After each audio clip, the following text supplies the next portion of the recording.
Will I? Here we and go. Welcome to episode 29, where I'm drinking mostly grenadine. What's grenadine? It's this. It's my drink of choice for today's episode, and it's not even a sponsor, but I thought I'd bring it in because I just did some shopping. It was admittedly £4, and it's a tiny little bottle. It's like a Ribena replacement. Not alcoholic? No. It's not. Grenadine sounds... Grenadine sounds alcoholic. So, yeah, you're right. Is grenadine in sangria, maybe? Oh, here we go. We're 37 seconds in and we're already out of our depth. Yeah, how about that sucks, doesn't it? But it's really nice. Nice. What did you drink growing up? Well, this is ridiculous that this is the start of the podcast. It just goes wrong straight away, doesn't it? Did you drink like Vimto, Ribena? Yeah, you know what I mean? Yeah, standard cordials in the fridge. We'd often go Ribena. Big Iron Brew fan growing up. Iron Brew, really? I guess you are North, aren't you? Yeah. Never really did like proper fizzy drink. We never did that. I think my mum... we weren't allowed that. Nah, my mum was pretty switched on to that early. Like, nah, that's not cool. Yeah. But yeah, Vimto, Robinson's, various varieties, peach and apricot, we had elderflower. apple and blackcurrant.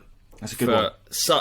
such a stretch. It was probably half a decade we had apple and blackcurrant, to the point where all of us hated it. And still to this day I drink it and I hate it. Really? And I remember us just like moaning at mum, like, oh, can we have just orange or just something? And she'd just, by default just get apple and blackcurrant, and oh my. Couldn't hack it. But now I just drink water, do you? Yeah. It's such a treat for me to have this. Yeah, genuinely just drink water. Yeah. And I'm happy with it. I love drinking water. I've got this liver, kidney, I always get them mixed up. It's something condition which requires me to drink a lot of water, so I have to. Yeah. If I'm not hitting 4 or 5 litres a day, I feel like shit. So, but saying that, mate, I've got myself a brandy. So full of shit. My liver or my kidney condition means nothing. But it's Monday, so you bring a brandy to work day. Is that a real thing? Is that a real thing? It can be, dude. Yeah, it's 5 o'clock somewhere. Is this Monday? Yeah, it's 5 o'clock somewhere. It's Monday. It's I figured, drink Meat Loaf's dead. We're having a brandy to celebrate. Oh, not celebrate. I didn't mean celebrate. I'm so. Yeah, so this episode is in memory of the late great Meat Loaf. Benny, can we do an R.I.P. at the end with a Meat Loaf? Yeah, we should do. With the Have you got any Meat Loaf? Yeah, can you? Yeah.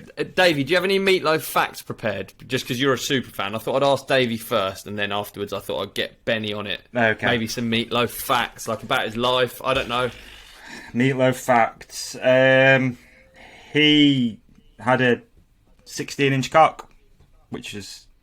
Did he actually? No, I have no idea, dude. I have no idea. I ain't got a single Meat Loaf fact. Like, none. I thought you might. Benny, do you have any? Not about... I'm just looking at the 10 things you didn't know about Meat Loaf. Oh, brilliant. Imagine number 1, 16-inch cock. 16-inch cock. Oh!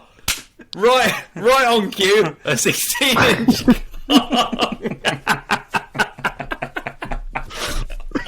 Is it on? Our guest has turned up. Jono Jones. I'm sorry, I'm Mate, late. what angle are you at? You on the toilet or something? I'm going to move. Yeah, come on. What are you up to? Are you being held hostage? No. Are you alright, Are you Jono? in your mum's flustered, kitchen? I'm flustered, I'm sorry. I'm sorry I'm late, guys. I feel very rude. Alright, it's all good, Don't mate. be. We were talking Is about this Meat Loaf's cock anyway, so it's, we were talking about Meat Loaf. you've not missed Meat Loaf's anything. what?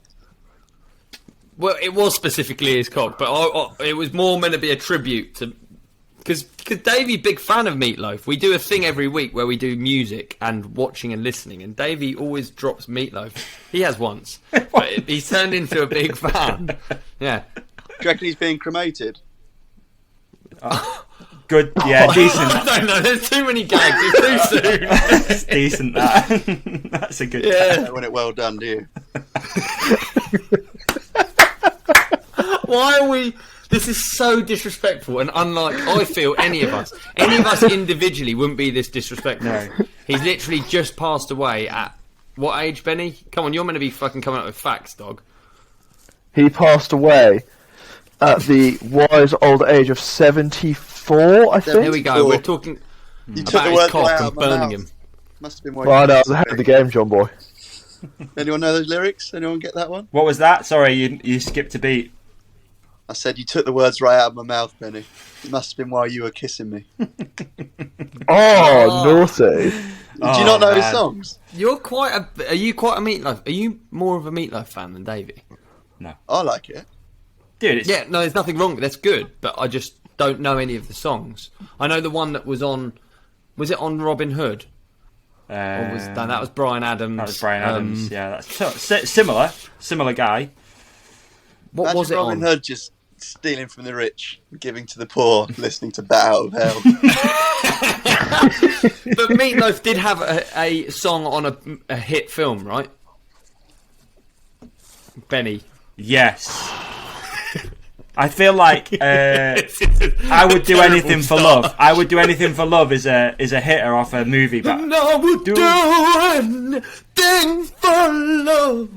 He is credited in Fight Club. no, really? Fight Club. Was it? No, Don't talk that about anything it. for... Don't talk about it. Right. It's first rule. Should we start again? Oh, you're good. You coming in with hitters today? That's why I was late. Revising. Wow. Have you got headphones hear or me not, Mr. Jones? Or are you? Yeah. You have. They're not in your ears though, are they? I mean. Oh, I here was we going go. to ask you what was better. We caught him unawares. This has been a bit unfair. Welcome to the podcast, Jono Jones. It's great to have you back. It's actually been 1 year since your last appearance on this very podcast, on Lockdown Companion, episode 8. That was when you were last here. Oh, thank Really? you. I had a bit of a creepy mustache then, but sort of filled it out with... Will the video be going out with this? Yeah. Yes, sir. Oh, hang on. Are you in bed? Hey, do you know what I thanks was for having thinking? No, pleasure. Dude, I don't know why this has come up straight away, but someone was telling me about at their jobs, right? You're not allowed stubble. You're allowed a beard, or you're meant to be clean shaven.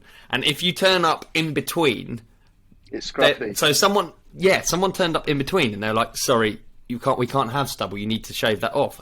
And he was like, "Well, I'm growing a beard," and they said, "You can't grow a beard. You have to be employed with the beard already.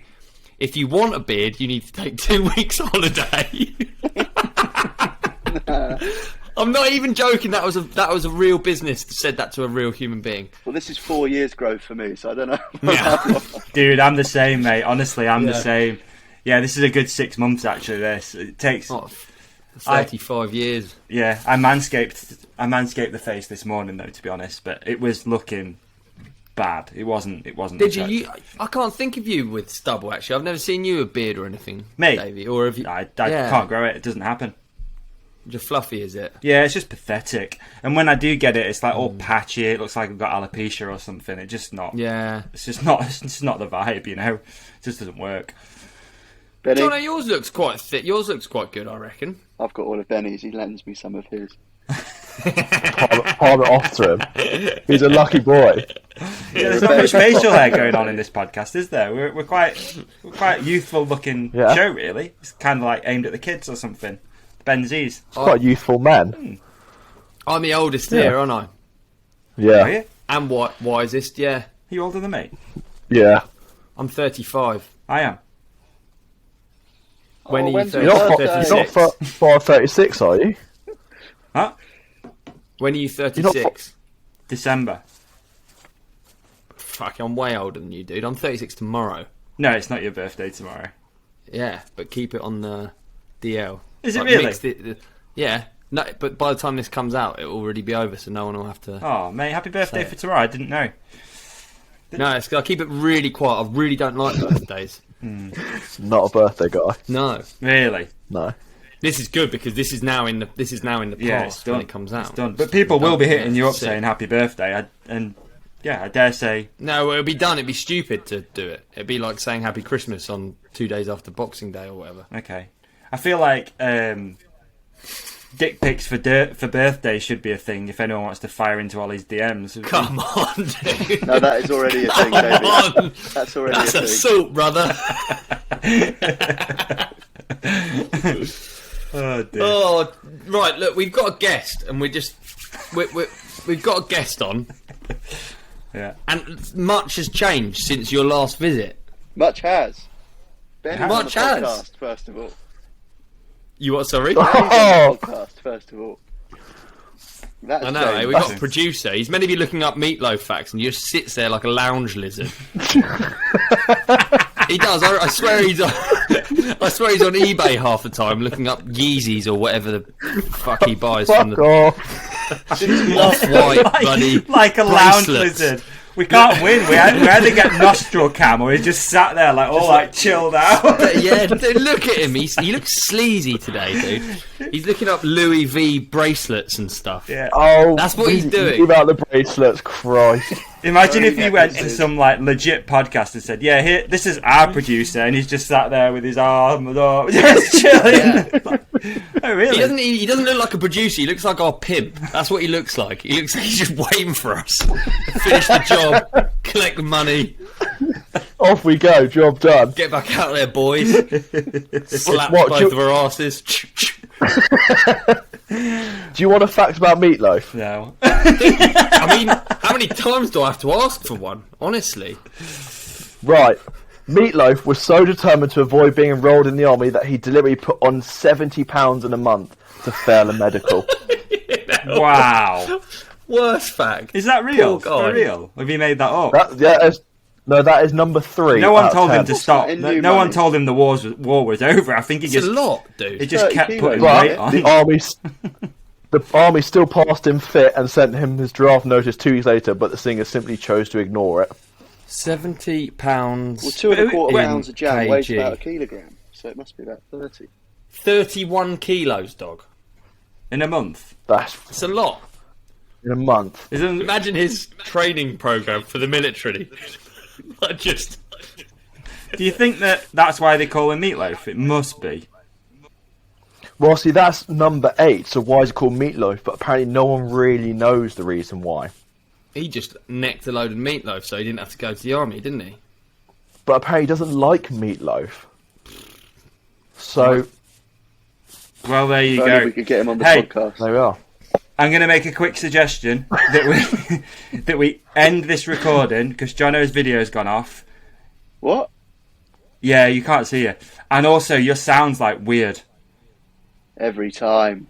I know it ruins the flow a little bit, but I think No, let's do a commercial break. do a commercial break. The video's come back on now. We'll be right back after the commercial break.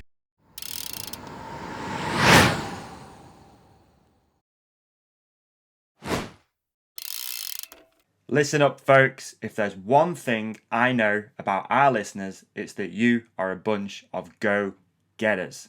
It's a new year, folks. And if you're anything like me, you've been making plans to make 2022 the best year ever. We're going to rip this thing to pieces. We are coming in hot. Got a fresh set of goals, organised calendars, maybe a gym membership. You got all these things written down and you're ready to attack. But don't you dare leave the house ready to sling dick without a fresh set of nuts. Simple. I took care of my junk just the other day. So, why on earth would you want to be this guy when you can be this guy? Manscaped, we have you covered. First up, the all-new Performance 4.0 package includes the Lawnmower 4.0. This trimmer is insane. I dare say it's the best ball trimmer I've ever used. Maybe of all time. I don't know. Their 4th generation trimmer features a cutting-edge ceramic blade. Reduces grooming accidents thanks to their advanced skin-safe TM, that's how you know it's legit, technology. The Lawnmower 4.0 has a 7,000 RPM motor. A new multifunction on-off switch can engage a travel lock, which is awesome if you do a lot of travelling, like our mate Olly Wilkins. And it gives you the ability to turn on the 4000K LED spotlight on and off when needed for a more precise shave. Oh, did I mention this trimmer is waterproof too? So if your partner has stopped letting you inside the house because you're shedding hair like some sort of stray dog, you can do your manscaping outdoors in the rain. What's not to love about that? Once you've done taking care of the family jewels, you gotta seal the deal with Manscaped's liquid formulations. Their crop preserver ball deodorant for before leaving the house, and their crop reviver ball toner for a mid-ride ball check. That's right. Trust me when I say this, fellas, your balls will thank you. Manscaped even threw in 2 free gifts to their Performance Package 4.0. The Manscaped Boxers and their Shed Travel Bag. This thing is legit. Just look at it. Bring your comfort and boxers to another level. Now here's what I'm going to do for you folks. I'm going to make your day. Get 20% off plus free shipping with the code RIDECOMPANION20 at manscaped.com. That's 20% off plus free shipping. Comes straight to your door for free. You don't have to drive anywhere, do anything. No crazy business. No meeting someone on the corner, exchanging things like a dodgy little druggie dealer. No, free shipping to your door. Your balls have been through enough in 2021, folks. Treat them with a bit of respect. Treat them with the best tools for the family jewels. Manscaped. Also, you're going to be helping support the podcast too. And that means more to us than any nuts in the world.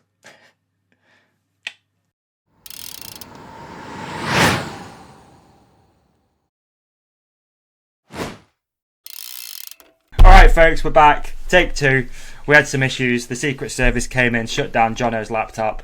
They didn't want anything gnarly getting out there into the World Wide Web. But here we are again, boys. You're good. You're good now, aren't you, Jono? You can hear me. Oh, don't! Oh, don't! Oh, please! I've shaved my neck since we last spoke. And, oh, nice! Nice. Oh, that looks really good, actually. Yeah. Where do you know? When do you know when to stop? Never do. Where? You never do. There's like a little adapter on it as well for cutting short hair. So I go none, and then I like try and fade like the barbers do with the little. Do you? Yeah. Yeah. And It's not worked. No. Nah. It's quite a distinct line under there, I reckon. I guess good for chiseling in the jawline, though, isn't it? Yeah. Yeah. You're looking chiseled, dude. You're looking chiseled. Yeah. Okay. I can't remember what we talked about before we. No, I can't. I was just going to say that. I know Benny had strung I together jumped the on. first 15 minutes, so. I jumped on and you were all still finishing off about Meat Loaf. Ah, yeah. Yeah, We're doing a finishing very off Meat tasteful Loaf. tribute. Yeah. Very tasteful tribute. Anyway, I'm having another drink tonight for Meat Loaf, guys, and I can't keep doing this because this is the most I've drank in about 2 years. Is having 2 drinks on 2 nights. So I figured Crazy. it was a fitting thing is to have a drink for Meat Loaf as you were recording the podcast. But obviously, I had a brandy last night. Got no brandy left because I drank it last night. And tonight I thought, you know what? I'll crack the only beer in the fridge. It's been in there for about 18 months. What's it called? What is it? It's called Sharp Tongue. It's quite fitting It's a for good this show, name, isn't really. Yeah, it's called Nice, Sharp Tongue. sharp tongue. It's a grapefruit pale ale, and it's I'll tell you what it is out of a 10 in 1 second. There's a lot of suspense. This is.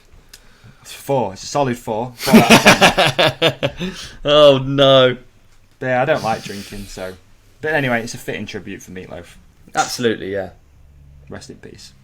Rest in peace, Meat Loaf. Like I say, I can't remember anything about what we talked about last night. I just know that we had technical issues. No, I and think we've where come we back left for another it. take. I think where we left it was Jono. We were talking about what's changed since Jono's last been on the show, which is quite a lot.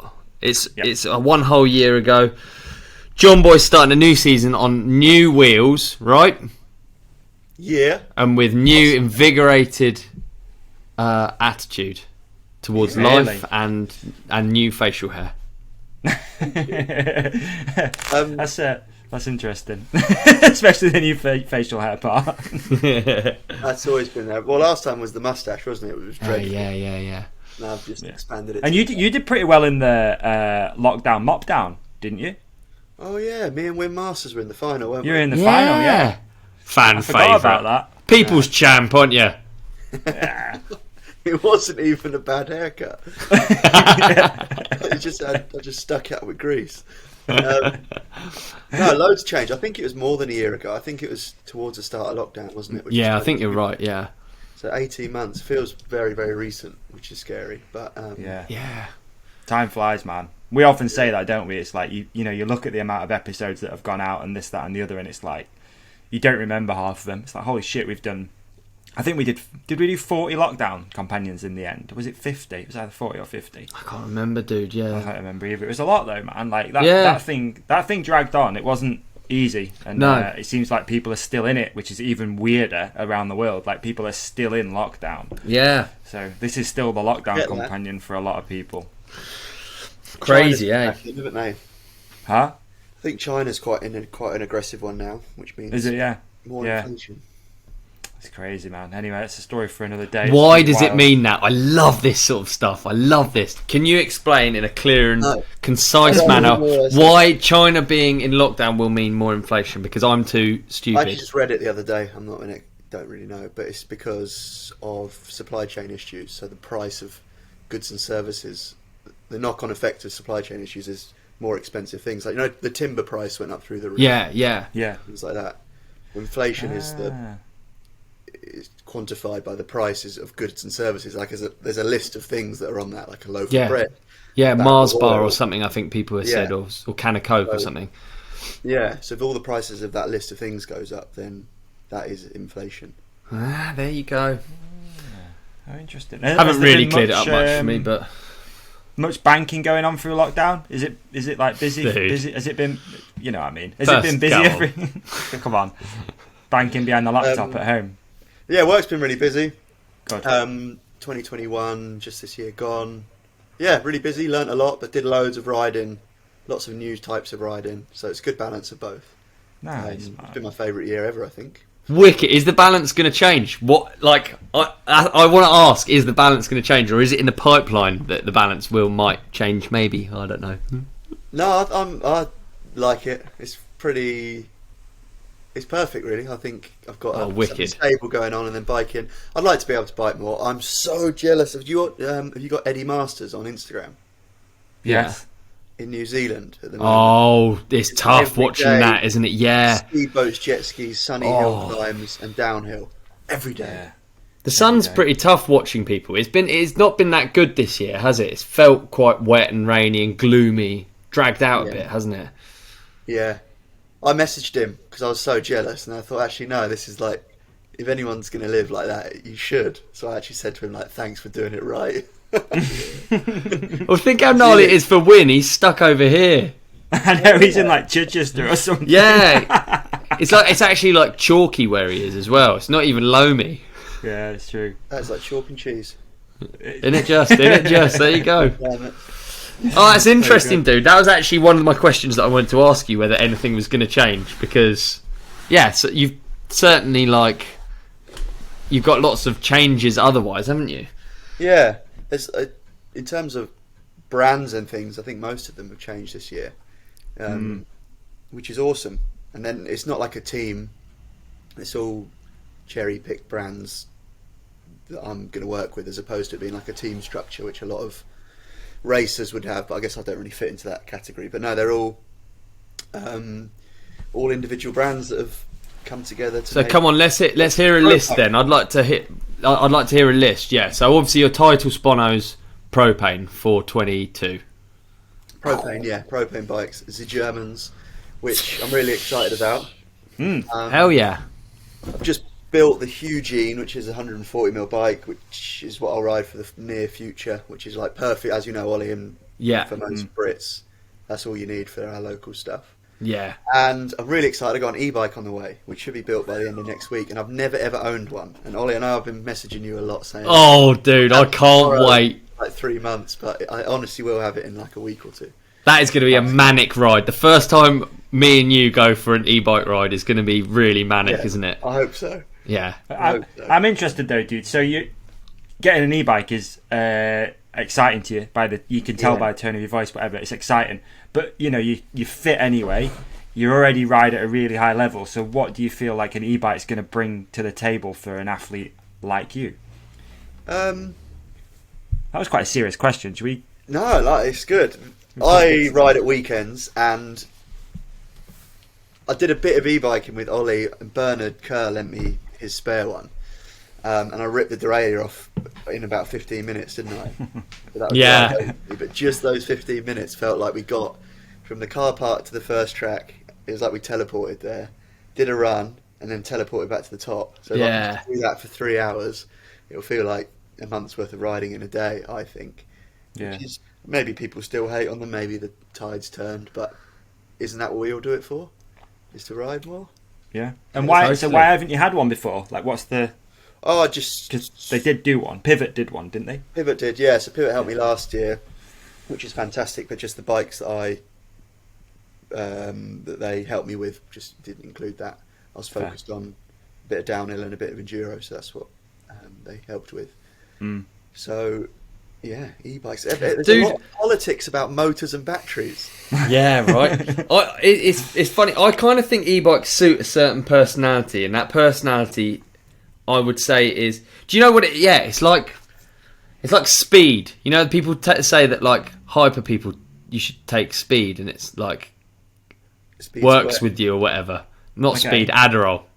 Okay, right. It's like an e-bike just works for a certain type of person. I feel like myself and Jono Jones will have a really good ride on an e-bike because you just like want more. You just want like more tracks, more action, Yeah. more. It's not a replacement, but it's a fun ride, you know. Well, we need to make it happen.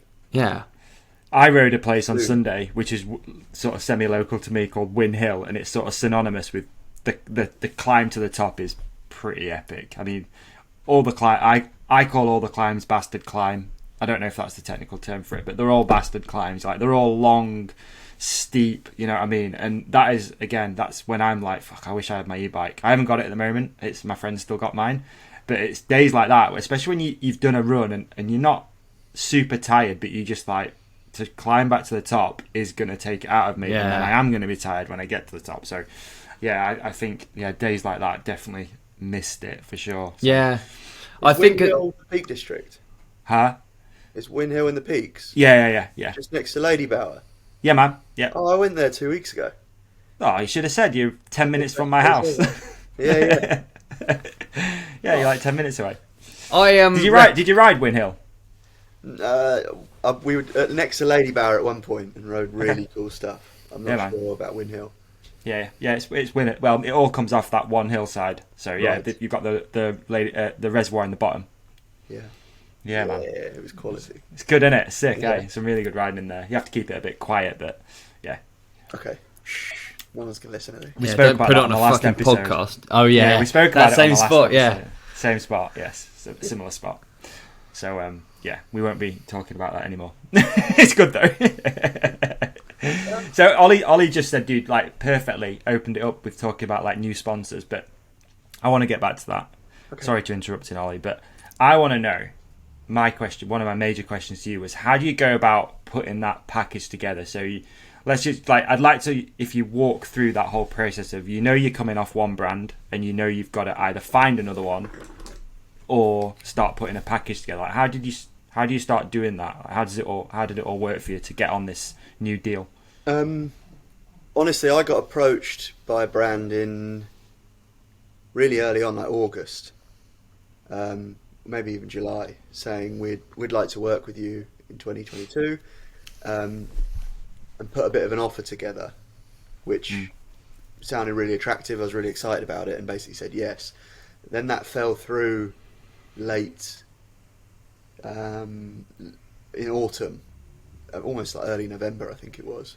Which was really worrying because I was like, I put all my eggs in one basket, had said thanks very much to Pivot and things like that, and I was all in. Was your contract up at Pivot anyway?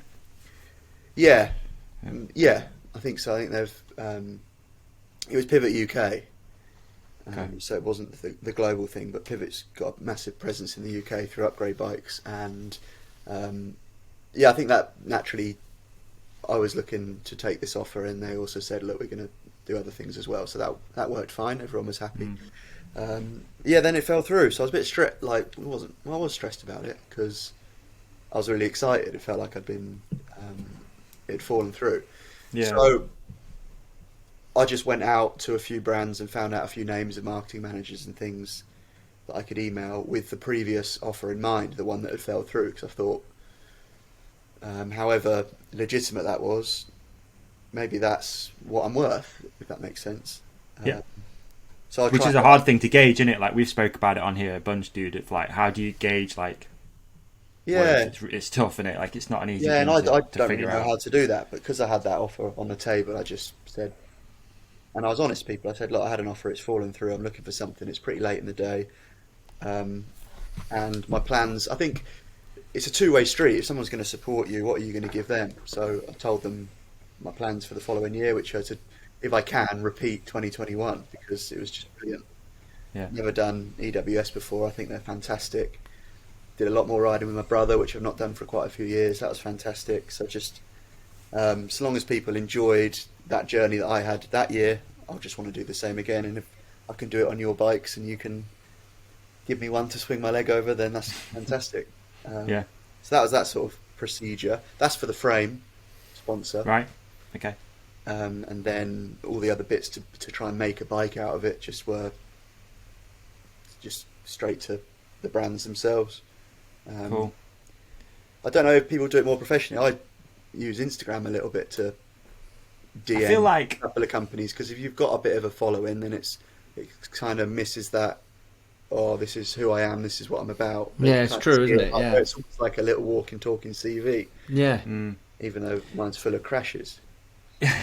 you are though, like, dude, I agree. You I wouldn't say extremely lucky. You know, I don't really believe in that. Like, you've worked for it, but you do already have that presence, that name. People know what you're about, so you can, like you say, you can jump the queue a little bit.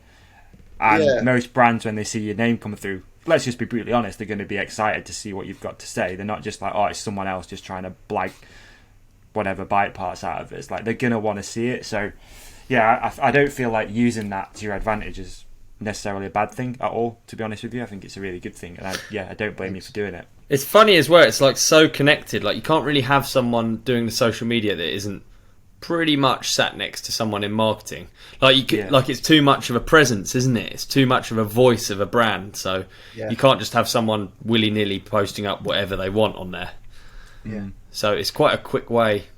Yeah, I'm sure a lot of It's an brands are going to interesting get one, though, flooded like, now. Yeah, totally. But from my side, dude, like, just to relate back to that, you know, I've got a distribution company, so I often see these things come through, much like Ollie might do when you're at Upgrade and stuff. You see all these sponsorship resumes come through, and some of them are amazing, and some of them look really professional, and this, that, and the other, but they don't necessarily have, I won't say the following to back it up, because, you know, I don't necessarily believe that it's all about Instagram followers. I don't think that. I think there's different factors, right? You've got, some race results, some YouTube, whatever.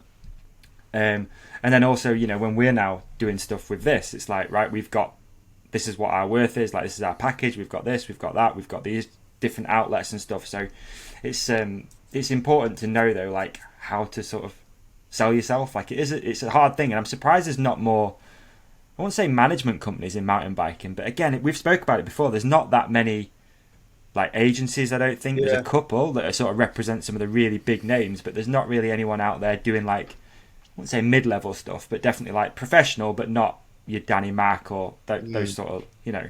And it's hard to know, like, how do you sell yourself, what's your worth, like, you know, especially with it changing so quickly with YouTube and social media, and, you know, it's not necessarily all about race results anymore, is it? As you know, like, it's not. That's a very small part of it for most brands. You know, they don't necessarily want podiums, they just want cool shit, which obviously you can deliver and have delivered. So yeah. Well, Ollie actually gave me some advice. I know he's very modest, but you're a graphic designer, really, aren't you? Yeah. And you showed me some of the sort of CVs that you've had in the past, and they look fantastic. So that inspired me a little bit to just try and at least make a bit of a PDF of wicked, yeah. things, which I used.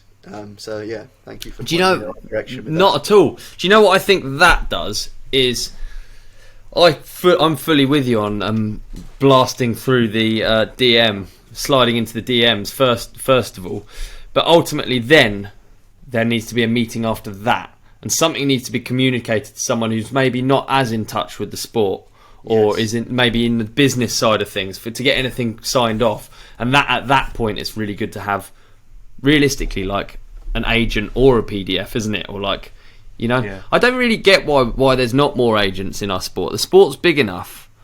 You know, I bet that frisbee bloke has an agent. You bet he's got an agent, dude. Yeah. You bet he's got an agent for sure. Who's that? Oh, dude, we had beef with I don't want to say too much. We had beef with the frisbee community because some frisbee bloke signed for 10 milli. Oh shit, it was 10 million, wasn't it? Dollars. 10 million, yeah, 10 million. So Ollie went on a rant about why is he worth 10 milli. We posted the clip, and then he commented, he got in touch and was like, no, actually, sorry, just to go back. Ollie talked about the fact that he just signed a 10 milli contract but was driving a pretty average looking car. Yeah, he was driving a purple Jeep Forerunner. I was like, I don't believe it. You know, We posted the clip, and then he got in touch with a photo of his McLaren and his something else. Huge shutdown, Jono. I got shut down so hard by the frisbee people, and I'm sorry, I dragged Davey and Benny with me. The frisbee people went hard as well, man. We were not liked in the frisbee I had a lot of community out there hate for a from few frisbee. weeks. Yeah, No. Disc golf. Let's get it straight. Disc golf. yeah, but community. frisbee, yeah. Yeah, but it's a frisbee, innit? You throw it to your dog, you throw it in a thing. It's all the same shit. Oh man, did you enjoy that process of like putting a package together for yourself rather than just sort of stepping into a role? I really enjoyed the phone calls that followed, actually. Yeah. So, people on the other end engaged with the emails or whatever, and got on a phone call with people that are excited to hear what you've got planned, what you're looking to provide, and what you're looking for in return. And I think if people do this sort of thing for their job, not in the mountain bike industry, like they are a marketing person and they're doing it all through the year, but I think I've not done it forever. It's only in the last couple of years I've made these phone calls more and more, but it happens late in the autumn once a year. Yeah. Would you agree, you guys? So it's not like you get better at it through the Yeah. year. You get like, what did I do last time? And then it's like, and then it's over in a week. Yeah. And then in 12 months maybe I'll do it I feel again. as well like the misconception that these things happen like early in the year is wrong. Like this stuff happens, like you said, August, October. That's when people are signing off budgets for the next year for marketing budgets, and that's one thing that's caught me out every year. I've been doing a podcast or anything. Like I'm like, okay, it's December. I'll best send out the PDF, and then you get back the same emails like, yeah, we've already signed the budget off. It's all assigned. Like, forget about it. I'm like, fuck. Next year, I'll do it next year. Yeah, I really do enjoy it. My brother's a good person for sounding advice with. He's a seasoned expert with it. I remember he did about 10 years ago. He'd drive. I don't even think I'd passed my driving test yet, but he'd drive off to Eurobike. Yeah. With like not a PDF but a printed CV of A4 paper with pictures and results and magazine things, and he'd put it on the table in front of them and say, "This is who I am." So he's been on that journey for a long time. So I always give him a shout and be like, "What do I do?" Did you do that, Ollie? Did you ever do like the Eurobike?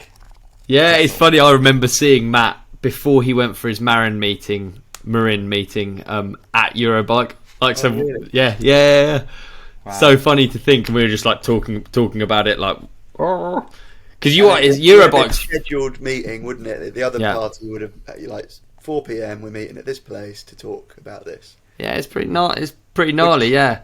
Which in the normal day-to-day work, if you work for like a company, that's all you're doing is scheduling meetings and trying to work things out. But then when it's sport, he's like, what? Dude, you spot us lot a mile off as well in Eurobike, because it's all people, you know, there's OE customers. You can tell when it's like a bike company guy walking around. You can tell who's the bike designer. He's looking at a product really close. He's thinking about speccing it on his range of bikes. You can tell who's like from a big distributor. They're more businessy. And then you've got these like dudes with backpacks on with fucking printouts going to these meetings, you know, because they're big companies. Like even one of the stands at Eurobike, the stand space alone is like, it blew my mind when I first went to Eurobike. It made me realise there's money in mountain biking and that it's not what I thought it was. Kind of like a standalone 60 grand. It's not, and they have meeting rooms, air conditioned meeting rooms. What? It's indoors. What?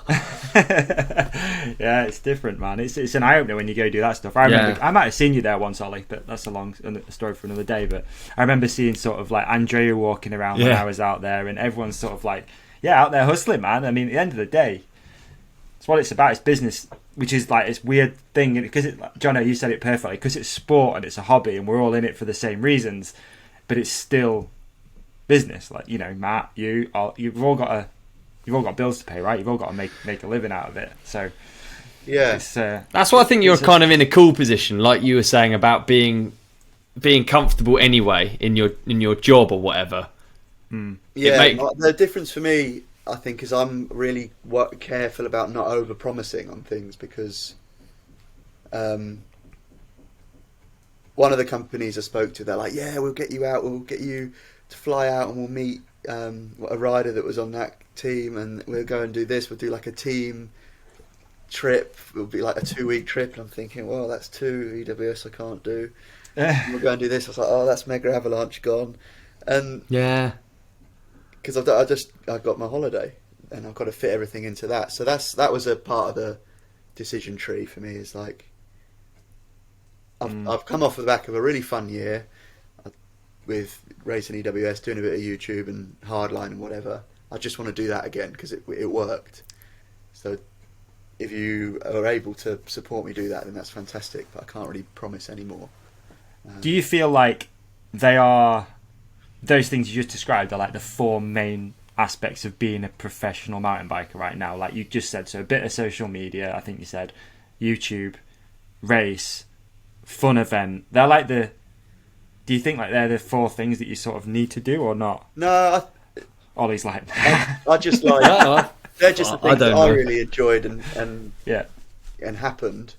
Like Loic Bruni is extremely successful, probably the most successful at the moment. I don't know, and he just races. And then you got people like Sam Pilgrim now that don't do any competitions and just do. So it's like a really broad spectrum. I think I've got quite a horizontal slot, whereas other people have got real chunky vertical slices. And it's a massive industry, and it's funny. Yeah, I did describe a bit of each pocket, didn't I? yeah. I think that's just maybe by chance. I feel like it's just such an exciting time, not just for mountain biking, but for action sports in general, with the amount of, you know, content that's coming out. Some of it sometimes is a bit overkill, like there's too much going on. But also, I think it's just so cool that, like you said, you've got athletes like Sam, Matt, I guess, as well, fits into that bracket of doing a lot more YouTubey stuff now. And then you've got the other side of the spectrum that are all focused on racing. I just think it's an exciting time, and you know, I'm a massive moto fan, and seeing certain athletes sort of really transition out of racing into just being free riders is so sick. You know, again, huge fan of someone like Ryan Sipes, who can just throughout the year he'll do every aspect of motorcycle riding, and it makes amazing content. And at the end of the day, like, what brand doesn't want to be involved with someone who's doing that? I mean, you'd be stupid not to want to be involved with it. So that's kind of the way I look at it. It's funny, isn't it? We're so drawn to like pigeonhole things, I think, because like you never used to think about. I never used to think about it when there was like magazines. It was just like, oh, for me to get like to be sponsored and to get a bike, people have to see me, so I have to get in magazines. It wasn't like, do you know what I mean? It wasn't like now it's an influencer, so people call it an influencer. Sometimes they use that positively, sometimes they use it negatively. But ultimately, if you win a race, you're still, that's what your value is, the marketing potential. I don't know. I find it really weird because you're just trying to. Really, I don't have a view on it. Almost, I just try. I just try and crack on. It's not like I feel like it wouldn't be as. Yeah. This is still very much talking about biking as a job, right? So if you Yeah. So if Absolutely. you want to have value, then what are you going to give in return? Yeah. So if it's views, then great. If it's results, then great. Results convert to views, essentially, don't they? Exactly. Yeah. To views. So in the old times, you were saying it, magazines are views. Yeah. Just how much can a company put its brand in front of the eyes of people that might want to buy it? And there's lots of different ways you can do that now. But if you want to make a job out of it, you've got to put it out. And I don't think it's a soulless way to look at it, because, you know, I know it's sick to win a race, and I know it's cool to get an amazing picture in a magazine. I think it's all part of biking, isn't it? I don't think there's anything wrong with that. I think it's fun, isn't it? It's all fun. Yeah. And I don't think it's soulless either, man. I think it's it's No. an interesting topic, though, which we could talk about, no doubt, forever. That I don't feel like it's soulless, but there is certain aspects of it which are soulless. Something that, again, Yeah. we've spoken about is when you sign deals or something that don't necessarily relate to your audience at all. And people see straight through that stuff. They're like, he's doing that just for the money. And I've never wanted to go down that route. Again, there's been options of doing mattress adverts and all that shit. But, like, for us and what we do here, that's not our thing. That's not our audience, and I don't ever like the fact that someone would look at it and go, "Oh, it's just selling out." Yeah. But I really hope it's I weird. fit into the same category as John Boy here. Yeah. In that, whatever you do, Jono, I think what comes across the most for me anyway. And obviously, I know you, but it's that you really truly enjoy riding, you know. And that's Yeah. almost your value, and I think feel like that's that's almost my value. And I think I like think you're more of a advocate for that. I think that is you all over. So thanks for the compliment, but I think you're. no, I you're think leading that's charge you with that. all over. It's like I know your laugh. Give a hug. Like how stupid is it that I know your laugh? You know, we're talking about riding bikes. It's like Yeah. I Yeah, don't know. I've had it's some of weird. my funnest days when we've ridden together, Ollie, and we don't. Yeah, actually, too right. A lot of people say, "Oh, where do you live, Jono? You're from you're from where Brendan and Ollie are, aren't you?" Yeah, Because we've obviously filmed quite a lot together in the past, but actually, I don't think we've ridden together no, not for a little more while. than like 25 times ever. Not Wow. not If you long. add them all up, Yeah, a lot of them are filmed, aren't they? I all been suppose. Yeah, amazing. So Yeah. like- and then there's Thailand, which wasn't biking, which was Yeah. the best trip of and Rampage. Yes. We've had So some all good those trips, massive haven't we? memories for me. Red Bull Yeah. Rampage, Thailand, and British Pie. Yeah, British Pie was brilliant every year, wasn't it? And it was Yeah. yeah. Yeah, th- but this all will all be together, before yeah. Benzi's time as well. Yeah. No doubt. Benji's a newcomer to the He to won't the have scene in a way. seen me and Jono's stunt. How good was our stunt? Do you remember it, Davey? I believe so. Yeah, I The think dive. so. Yeah, the Yeah. dive. So Yeah. Jono went round the corner and then I dived over him on foot. Fantastic. Oh, fantastic it was. No, I have seen this. That wasn't the one I was thinking of, though. I'll be honest with you. I Was don't it know not? why. I was thinking of Oh. that case that Jono had trying to jump that gap, but I don't know where that What gap is case? or what it is. What case?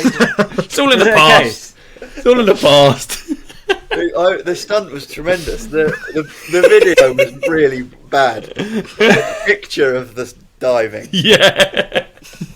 Oh, sensational. Sensational. Good vibe. So what's on the horizon, man? What's on the horizon for 2022? You've mentioned a few events you've got your eyes on, but what are you planning to do? So You've got some EWS. What's happening? EWS in 2021 was the first time I've ever done those. Went in pretty green and didn't know what to expect. I knew they were going to be big days, but I'd sort of fallen out of love a little bit with downhill racing, but still wanted to do stuff.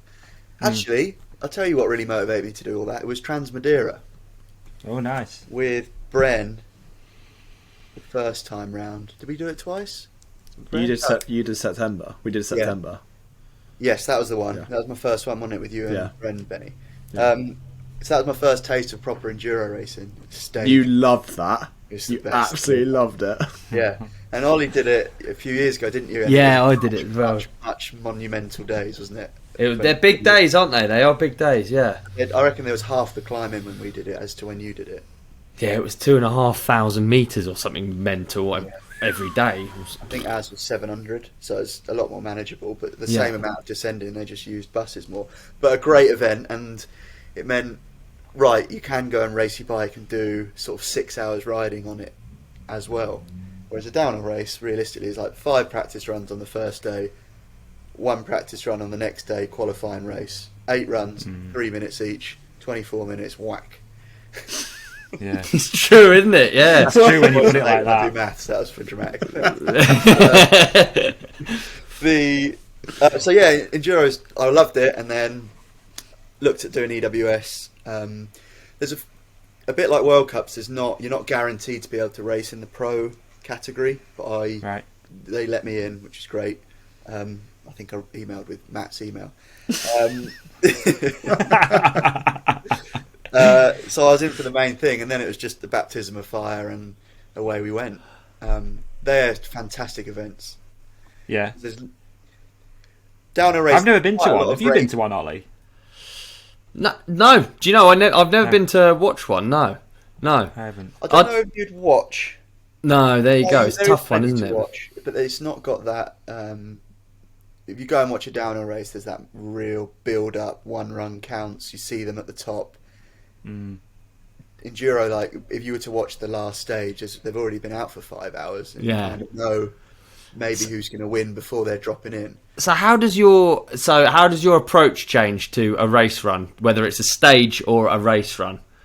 Do you ride still? You know, what percentage or what do you try and achieve? Downhill, it's really nerve-wracking.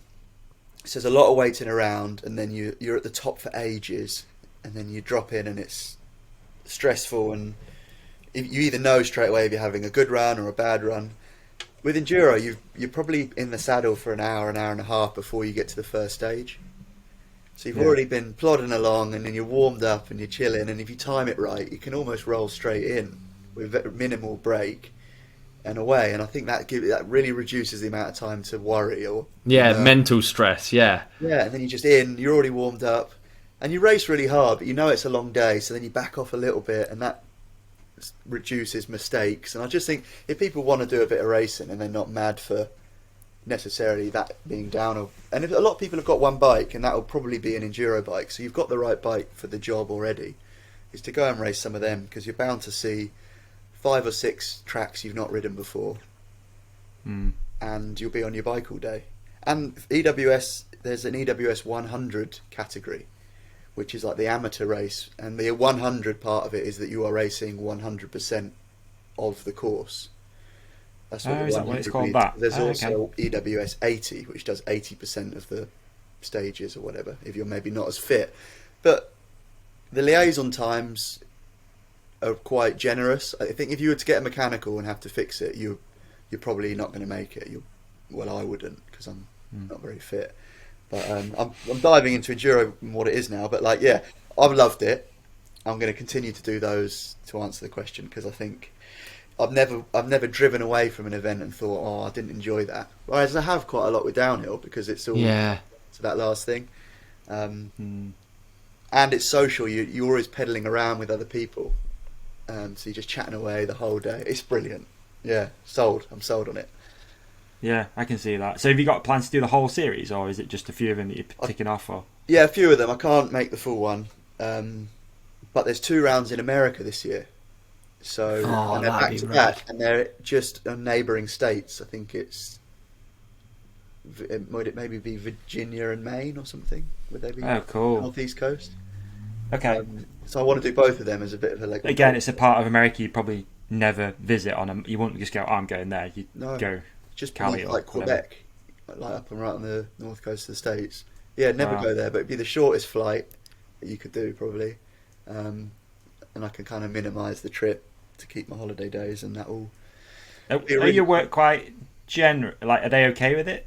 I think we've spoke about this before when you first came on the thing, but like, are they like behind you, and do you get like extra days, or is there options to take time off, or what?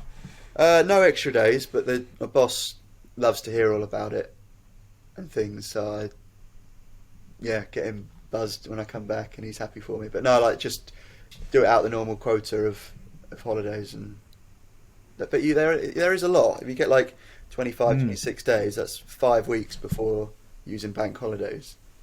It's quite a lot of time. So not many holidays away from Bryden going on with you and the missus in 2022.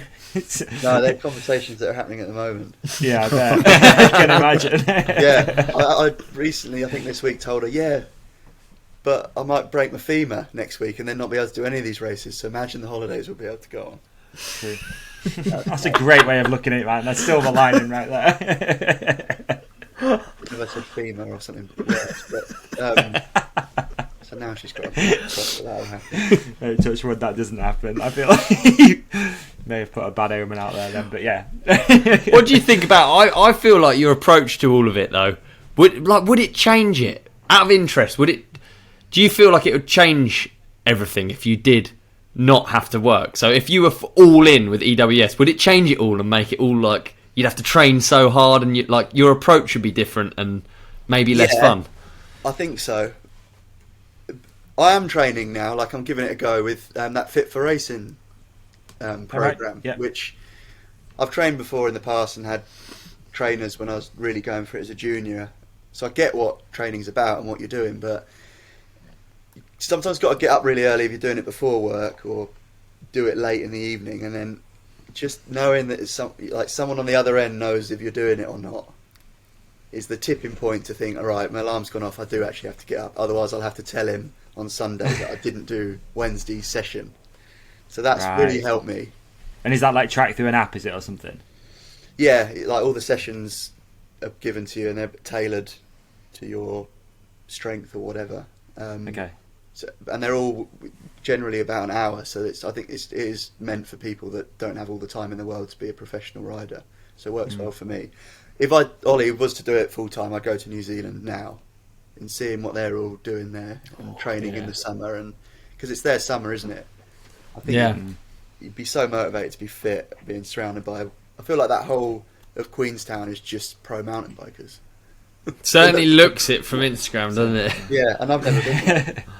But, I think if I was to quit work, I'd love to go and do something like that. And but really how do you think that would change the? Do you feel like that? How would that change it at all for you when it comes to actually racing? Yeah, because that's what you're not. You know, I said about driving home and never having a bad day. I'm always driving home to work on a Monday. Yeah, it didn't really matter as long as that there was fun to be had. Whereas if you're driving home knowing that that didn't go well, if next week doesn't go well, I might lose confidence, then the following week won't go well, and then I won't have good results, and then I'm not going to get a ride for next year.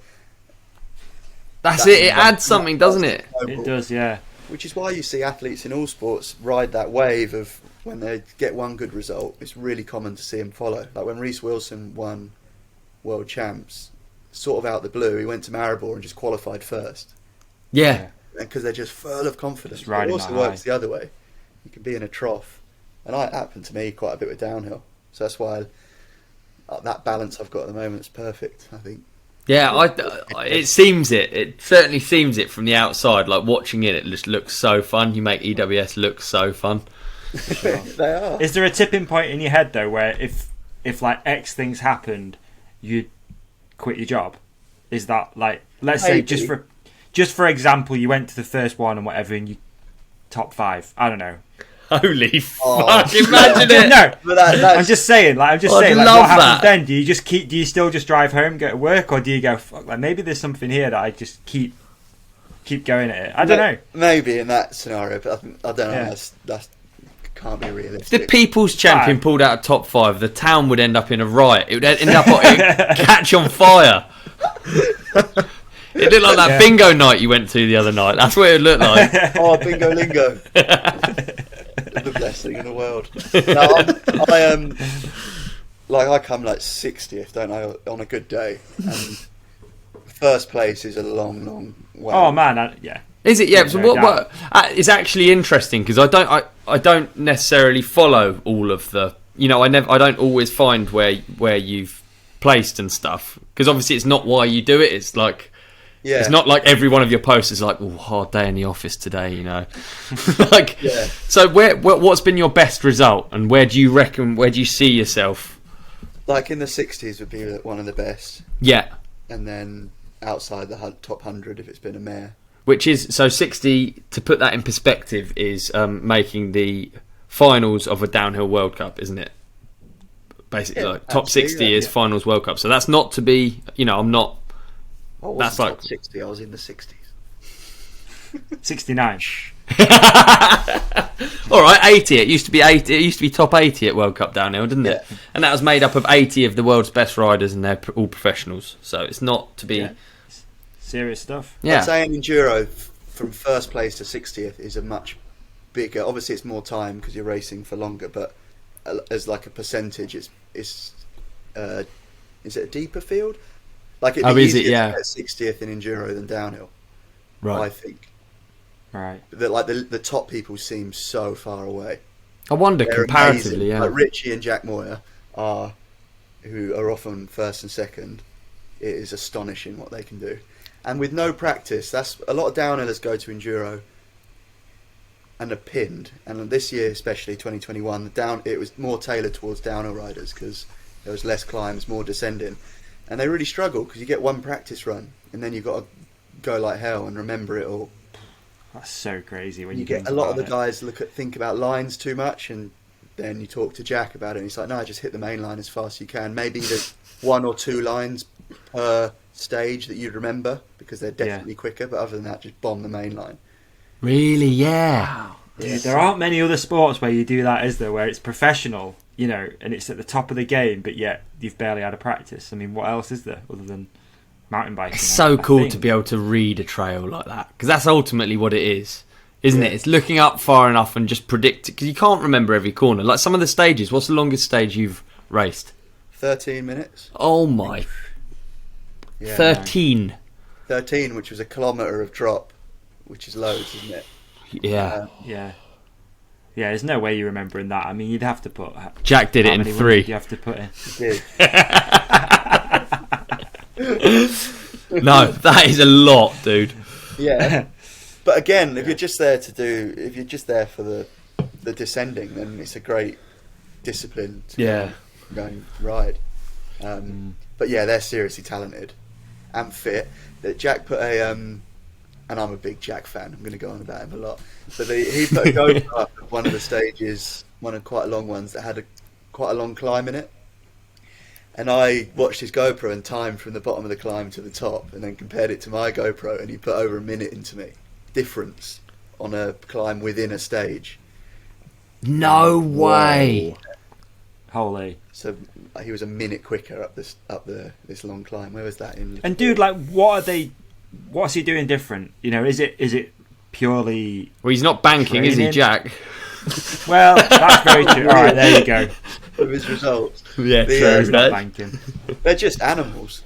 I think they've found a discipline that tailors for their natural fitness. They've added a lot of training to that, and then bomb the main line as well. And from what I understand, Jack did it as a bit of a backup because he couldn't get a downhill ride. Is that I've right? heard that. I'm not really sure of the story, but Yeah, I've heard that. I think you're right, They Davey, literally yeah. didn't have a bike for him and stuff. Didn't have a ride, so it was like, oh, you can do EWS, and he was like, all right, I'll do that then, just to keep. Yeah, keep one his year foot in was the like game. that, wasn't it? Because then, then he came back to downhill, didn't he? And then, Yeah, but then had great success in.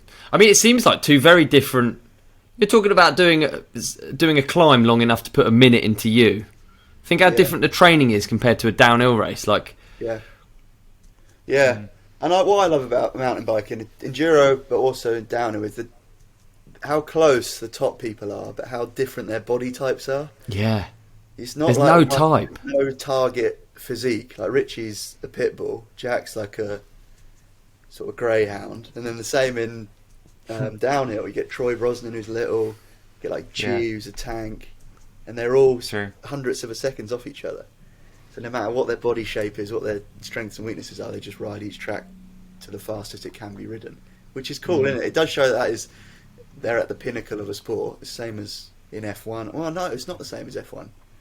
No, they're all little jockeys, aren't they? Really? Yeah, yeah. small. Jockeys, yeah. Oh, really small. It's I feel like Daniel Ricciardo though. From what I've seen, he looks like 6 foot something compared to the other guys. But I might be off. I don't know, but he looks bigger. He like his physical looks like he'd be like a 6 foot something dude. I mean, if they're putting tiny little bits of carbon on wings, then I'd imagine it makes a difference if you have a shit before a race, right? You know what I mean? Like, it's going to be... But do they not have to weigh themselves after a race to make sure that they're all Before the and same? after, yeah. Is it? Yeah. And what's Before that and for? after. So they're not doing any fishy stuff? Basically, I think they can lose like 8 or 9 kilos in a race through like kilos. Fuel So loss. it's what to do with No, balance? like body loss. Really? Yeah, they can lose. They can lose a huge I reckon amount. it's to stop like Dick Dastardly behaviour where you drop like drawing pins on the track or oil behind. It stops them having like packing frubes in their pockets and then just on the corners. Frube. How do you I've not had a slippery? frube for a while, man. Holy. I have to get a Froob in my life. I'm going to DM Froobs now. See That'd make a great helmet sponsor. Helmet sponsor with or Froobs on. sleeves. Froob sleeves would be the best. That'd be so sick. You know what, Jono, right? We were talking about it off air, but there's something in all that stuff because, you know, mountain biking's growing. There are brands from outside of the industry that do want to be part of mountain biking, and sometimes you got to shoot your shot, man. And going back to what we were talking about originally about just pitching it, oftentimes I think you can be really surprised, like what comes back. You were talking to KFC for a bit, weren't you? Oh, I just bought their tracksuit off Wish. And oh, I should have put that on for that. Yeah, right, not again. Oh, Wish. The one thing I haven't done yet is gone into KFC wearing it. And I need, What? Why not? I don't know. Oh, come on. That's aggressive. You've been to McDonald's in it though. I think I remember seeing that. Is that right? Probably. Evian used to sponsor a downhill team. Yeah. And Milka. Oh, Jinx. Jinx. Yeah, they did. I think there's something in it. Definitely. You've got, like, you spoke about it on another episode, but Black Rifle sponsoring Travis. You've got athletes leaving certain fizzy energy drink brands, like quite happily leaving and moving on. I feel like I saw a comment on Pink Bike, and it might be a troll. I don't know. It could be a troll. But you know, Darren Berikloff just left Red Bull quite happily. He just sort of parted ways. There's the first comment underneath that on Pink Bike, and again, Pink Bike comment. It could be anyone, but his name is like CEO, outside CEO incognito. I think that's his name. And then he's commented saying, you know, this might be a bit of a sort of a teaser as to an outside / Pink Bike helmet. And I was thinking about it, and I thought that kind of makes sense. If outside and Pink Bike are doing all this stuff, like that, they'd have an athlete or two that run the helmet and because they used to do it, didn't they, with Matt McDuff? He was a Pink Bike helmet guy. Gully was. It was a different story, Gully though. was? He's paying off some. Actually, can't talk about the story. Yeah. No, let's not. But yeah, it's they have done, I don't know, it just got me thinking, you know, if they're going down all this route of doing like documentaries and having Outside Plus or whatever it's going to be called, that they'd have athletes and presenters that would wear the logos. I don't know. Not easy though, is it? You don't just you can't just like have a logo and then make a helmet. We talked about it before, haven't we? Like in theory, it's as simple as that. What? It's just a fizzy drink helmet with a logo on, but it's not. It's difficult to do. You can't just all of a sudden then do like a Troy Lee helmet, for instance, which is essentially what they do. It doesn't. They say Troy Lee branding on them, but you don't just look at it and be like, Troy Lee. There's something about the branding of a fizzy drink helmet that's. Yeah, there is. And difficult, isn't it? That are starting to manage to do it as well. It is difficult, but it's interesting that certain athletes are leaving. You know, I think Froome would have a good go at it. Yeah, I'm going to do it. Go on, please shoot a shot. It's worth. Miracle Grow responded to a comment the other day. Like, these brands, man, they're in. I think you should try Skittles because I think that'd suit you. What's the most Jono? Skittles would be sick. A Skittles helmet for Jono. Not the blue ones. See, exactly. There you go. Perfect. You know what though? You know, let's just say, for example, you pitch to KFC. I'm going to run a KFC branded helmet. If they, with their budget and their, you know, what I mean, their turnover, if they don't get behind that for a solid, you know, solid fee 10 every year. year. Do you reckon I could run 10-year deal. bucket helmet? It's a bucket. It's a bucket, Dude. It writes itself. It writes itself. It literally writes itself. Dude, the kernel on the back. Dope. I like It'd it. be so sick. It was so sick. Oh. Well, there you heard it here first. Jono Jones KFC helmet 2022. I think someone in F2 has a KFC helmet. No. Really? Yeah, he's called Sean. I'll probably say this wrong. Gale. You're is running- actually doing facts. Yeah. Welcome. Yeah, I just found it. I just searched KFC helmet and a bloke called Sean Gale in KFC. Oh, he Ran it does. for F2. Oh, and it looks cool. Other than the chicken on top is quite bad. There's a picture of the chicken. You know, like when you see a menu and it's got the photos. It looks like faded chicken wings on the top. That's unbelievable, actually. It looks like his brain is made out of chicken wings. That's insane. Dude, his head is literally a bucket. Oh man, that's amazing! I just got to have a quick McDonald's look. helmet, isn't he? The French downhiller. Does he actually ride for Oh, really? McDonald's? Yeah, well, I think his dad owns one of the franchises, so maybe. Yeah, that's it. Yeah. Yeah, The franchisee. there you go, dude. I think there's legs to that, dude. Shoot your Hey. shot. They had the responder. There's Ring to do that. there's wings to that. No, I didn't know. There you see, Matt's got his wings. You can have yours. Fucking KFC. I love it. I can't stop looking at it. I really Dude, like the it's the- KFC helmet. He's got a boneless What's banquet on everyone's his head. Dream sponsor, Benny, you're first, and it's the sponsor that provides you with free product. Oh, we know what it is. Oh god. Is it just for anything? Yeah. Bulldog moisturiser. Yes. Yeah. What? He loves moisturising, dude.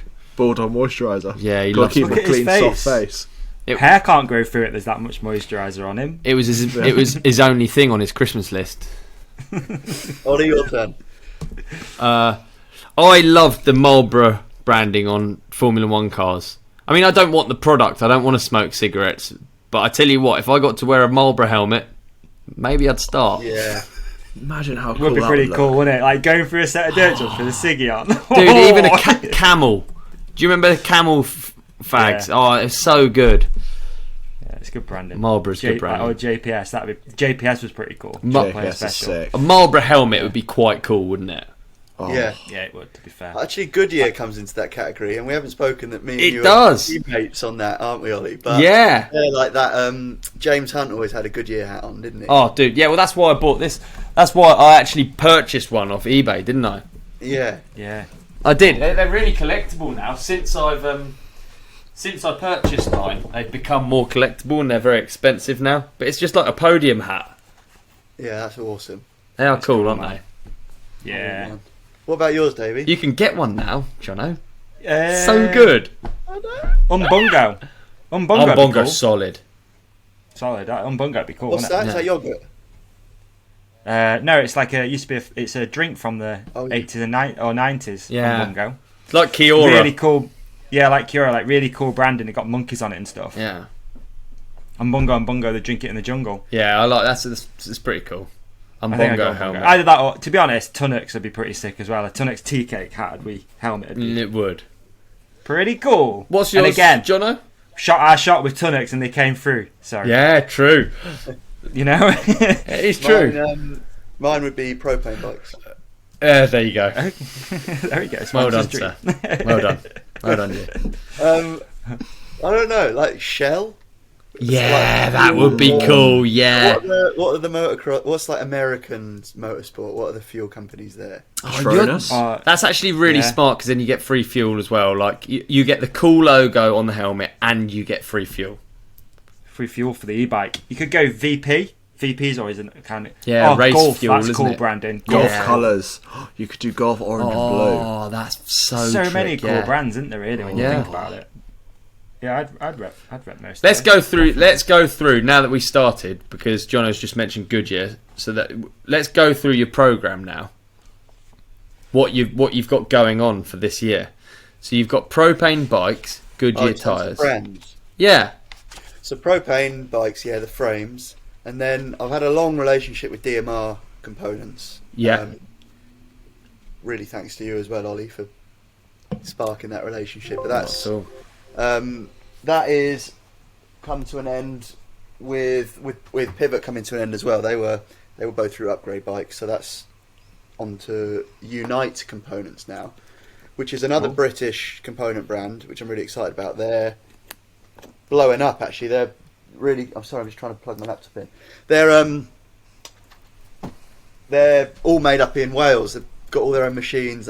I like engineering, and they show you all the machining of them all and all happening in shop, which I really like. So that's what the components are on the propane. So it's propane with Unite parts, Mavic wheels, which I've not announced yet, but that's exciting. You've got exclusives. Yeah, they're a sick brand. I used to be desperate for D-Max wheels back when they were I yellow. was just Yellow gonna say, ones. Everyone lusted Yeah. after D-Max wheels, right? Yeah. I know. They were the best, and they gave really good tech support at World Cups and things. And then I think the company's gone through quite a lot of restructuring through sales and things like that of the business, and now they're looking to get their foothold back into mountain biking and to grow. So it's exciting to be part of that restart with them. They've not really got any UK mountain bikers, but they did have Sam Hill last year, and he had the signature D-Max wheel, which they're still there, aren't they? Really? Sam Hill. Yeah. And Goodyear tyres, which is really cool, Ollie, because you've been developing those. Yeah, absolutely. Prototypes. Hyped, dude. We can get some trips, can't we, on the go? Yeah, I hope so. And I can get Dream. that out. And there's a few others. Mill Kit, which is a Bring one up sealant if you want. company to go in. Shall I sit like this for the rest of the episode, or is that weird? It's branding. No, it's quite good, actually. We're teachers' pets, aren't we? But yeah, no, I'm really lucky with a few companies helping me out, and excited about the bikes as well. They're really cool. And what about clothing, dude? There's a pretty big one with the old clothing There you sponsorship, go. isn't there? There is. So Hellfair is my brother's clothing brand, which you'll all know. So we're both sharing a sponsor, and it's also his baby. Him and his business partner is Ben Grist, who does all his YouTube videos and edits all of them, and he's a big feature on those. So they started that business together, and it's gone from strength to strength, and now I'm lucky enough to drape myself with it and try and look more like him if I can. So That was so cool, though, the posts. I thought that was so rad, seeing both of you boys on it. That's wicked, that is. Yeah. What a cool story. and hopefully can do more stuff with him off the back of that, because I have enjoyed riding with him more in the last sort of year, which has been sick. So, yeah. Does Matt does Matt push you in a way of trying to do more, away from work as far as like going pro? Is he, obviously he's done well, made a good career out of it. Does he ever like try and nudge you in that direction, or is he? No, I don't think so. I think I try and pull him a bit to be like, come to Morzine for a few days, or right. I'm planning on going to Finale Ligure just before the season starts for a weekend with MTB beds, and I really want Matt to come there, but it's like, probably got this project going on, or things like that. So it's really the other way around. Like, I'm trying to steal his time as opposed to him get some of mine. Yeah, I remember when we did an episode just me and you together a while ago. I think I asked you a similar question, and I was like, dude, like, what would you say to Matt if you could tell him anything at the moment about his career and stuff, and you said tell him to slow down a little bit and enjoy it for what it is, rather than focusing too much on the business. So yeah, I still think the same. I think he has done that as well. Some of his Red Bull projects have been really tough. Like, there's been a big expectation, especially with like world's first projects. Right. What is it? It's actually a world's first. There's really always a reason that things haven't been done yet, and it's because they're really difficult. So a lot of his projects that are focused towards things like that are really tough, but it gets them done. It's amazing, really. Did you guys see that triple flare? Yes. Yeah. Kieran. Is it Kieran Kelly? Kieran Riley. Riley. Yeah, Kieran Riley. Wouldn't want to be in That's that game, man. Imagine you just heavy, then man. you have to just start learning that. You're like, oh, cool. Yeah, you see the email come through, world's titled, world's first, Yeah, and you're then it just like, starts oh. with, please can you? And you're like, no. Yeah. Have your helmet, I'm good. With disciplines that's against the clock, all you're ever looking for is an incremental speed up or incremental reduction in time. A triple flare, a double flare is one thing, and then he's got to do another one. There's no 2.5 flares. No. No 2 and a tenth, 2 no. and 2 tenths. You just have What to do percentage another one. increase is that? Is it 33%? It's more. No. 33.3. It's 50% more, isn't it? No, 50%. Yeah, exactly. That's what I mean. You've done 2, you need to do another one. Yeah, so it's 50% more. Oh Yeah. my god. If you went from 3 to 2, that'd be a 33% reduction. Yeah. Okay. Thank God we have some There we smart go. every now and again, man. Yeah, 50% more. I spoke to a friend of mine who works at Red Bull, remain nameless, and he's after listening to the last episode, he did reach out and said, apparently, this may or may not be true, but one of the reasons that Travis left Red Bull is because he wants to do more death-defying stuff, and they don't necessarily want to have a dead athlete on the hands, which is kind of crazy to think. Really, yeah. No. Huh? He's not Red Bull anymore. No, he's just left. Oh. Yeah, he's signed with Black Rifle Coffee Co. instead. Oh, I didn't know what you meant earlier. Fine, okay, I'm catching. Oh, sorry. Yeah. He signed with Black Rifle. It's quite a big thing, really, I guess, in action sports to see someone who's been the poster boy almost for Red Bull all these years and all those projects and this, that, and the other, to then move away. How funny is that? that? Athletes have a shelf life. Like you leave Red Bull when your career's ending, but then a few of them get legend status, don't they? And will wear the Red Bull helmet forever. So Travis was in that group. G Definitely in that group, because you've got Cade and Laurie coming up, but a lot of the time they keep people in the Legends Club, which is really cool, isn't it? Yeah. It used to be worldwide, didn't it? You're either on the regional Red Bull or you're on Red Bull worldwide. Okay. Right. I feel like, I don't know if that's the case, but they used to make it so it was one athlete per discipline per gender. Yeah. Yeah. Per country. Per country, but you were on Red Bull World, and then there were these regional Red Bull riders coming up. So I guess I can't think in the UK what that would have been because I don't know about the order. But in Sweden, there was obviously a great deal of talent, but Martin was like the Red Bull World guy, and then he'd almost incubate the other guys almost. Emil or someone like that. Dude, I'm sure we're going to get shut down by your friend. He's going to tell me that's complete bollocks, but that's what I understood it as. It was like, okay, yeah, and then we get onto frisbees. Oh, exactly, mate. If you're on the frisbee team, you've made it, dude. It's fascinating because Greg Watts has also finished his Rockstar one, and I noticed Corey Nastasio has as well. It's a funny one. It's interesting to see how people end those things, those long relationships with brands. Nasty and Rockstar are like.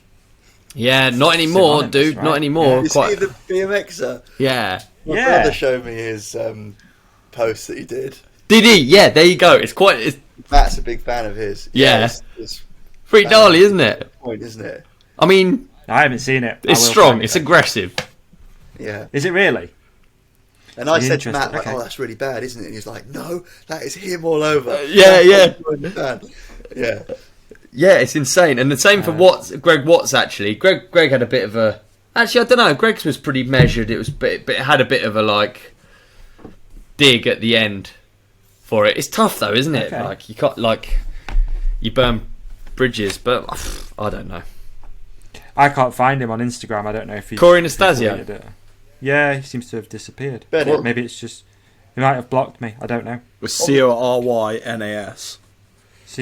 CORYNASTA. So he said this: I do not, capitals, ride for Vans anymore, and I do not ride for Rockstar Energy. Thanks for keeping skate legends on, but me, BMX legend, off after 25 years. Cool choice, Kooks. And then he's atted both of the athlete managers. P.S. No more favours with your peanut ass paychecks. Have fun trying to find another me. I'm Gucci as fuck. I mean, I don't know if I need to continue. He ends it with thanks to all the people that root for me out there. Without that, I'd quit riding little kids' bikes. P.S. I'm not sad at all. Just don't want my people thinking I back them anymore. There you go. Wow. There you go. And then the pictures. Have you seen the pictures? I can't find it, dude. It must be cryptic, right? The picture's pretty funny because this is so to our listeners, there's a picture of Corey. Obviously, he's a ripped guy, loads of tattoos, and then the next picture might have something to do with him no longer being on.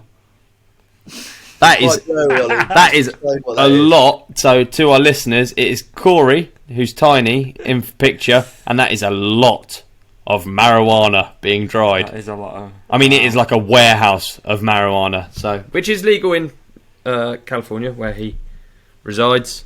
But I think he's Nevada, isn't he? He's out there in Vegas before, right? Oh, I don't know. I thought he was Riverside, but yeah, you're probably right. Yeah, I think he's basically invested in a weed grow project, maybe, and maybe it's something to do with it. Maybe not. Who knows?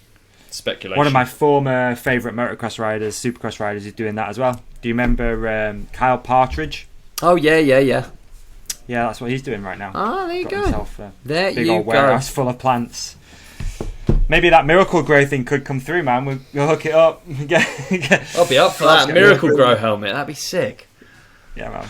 Benny, we talk about all these old school legends and things, and you're quite new to the sport. Yeah. Who do you think's Like, have you got favourite riders or favourite extreme sports athletes and things?